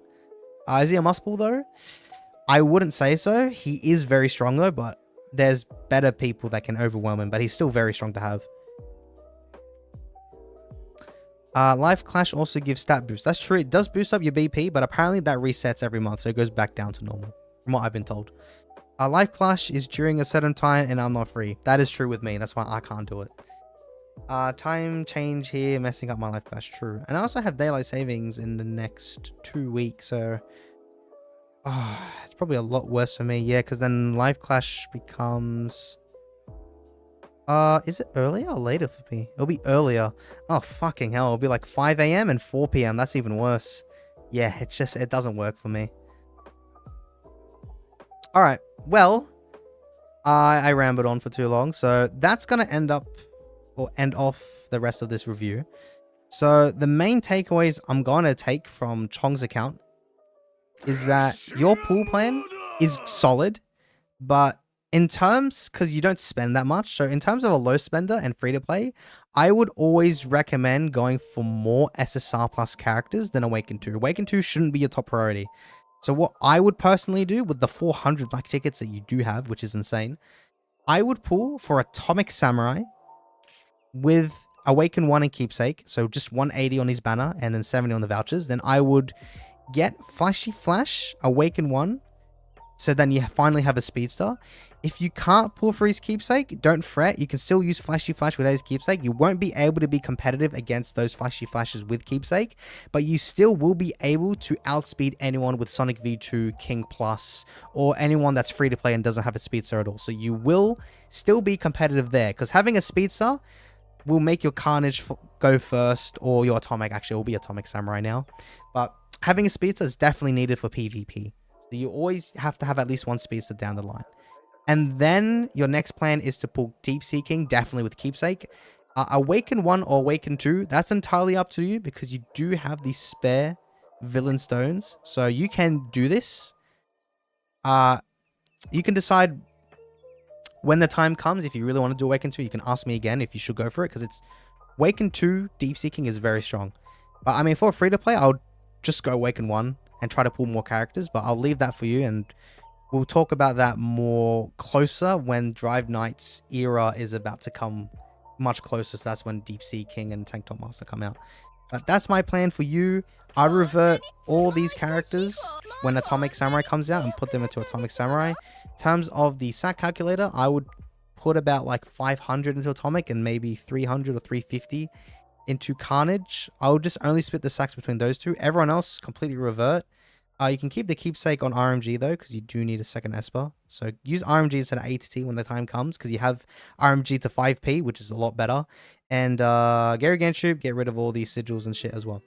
So that would be my advice to you. So you can follow that if you're not, if you want or not. That's entirely up to you. But that's my personal advice. So hopefully this account review has been worth it, and hopefully you have gotten some insightful insights from me and other viewers in my live chat. So that wraps up the end of the stream. So I thank you all very much for peeping into the stream. And before I do go, I want to shout out all of my YouTube members. So special thanks to my X-tier members being Gamma, Blackshot, Shinobu PK, Skies, Creighton, Marcus, Lou, Zell, Peppermang, Inu, Truth Seekers, Henza, and Citrus Pack. My Y-tier members being Dragon, EQ, Jared, and Nieni. And my Z-tier members being Zelion, Dove, Freddy, God K, Aesop, Bang, Great Leader, Ultra, and YTP. So thank you all very much for your additional support, and thank you all of you very much. We hit 2,000 subscribers. I don't know if I did say that in one of my streams, but that's crazy. I think my 1 year of doing OPM content will be next month. So in 11 months, we got 2k subscribers, so not bad for a dead game. So I thank you all very much for your support, and thank you for supporting my content. I still plan on sticking around for quite a while, so I should be fine. In terms of videos, I do plan on releasing a lot more OPM videos in the next week, so I can stop with the BCM stuff now a little bit. I do plan on a Phoenix Man, hopefully if he's in the Awaken Wheel, and then I will do my pool video on him on the Awaken Wheel if it's hopefully double funds and I can get into Awaken 2 wheel. And I think I might plan to do deep sea king pools as well. Why not? And then I'll do my account review, because hopefully Phoenix Man does come out. That's going to be very interesting review to watch. See how he performs in the meta. So yeah. Anyways, that's all for today. I'm going to go now. So I hope you all have a brilliant rest of your day, and I can't wait to see you all next time. So bye bye.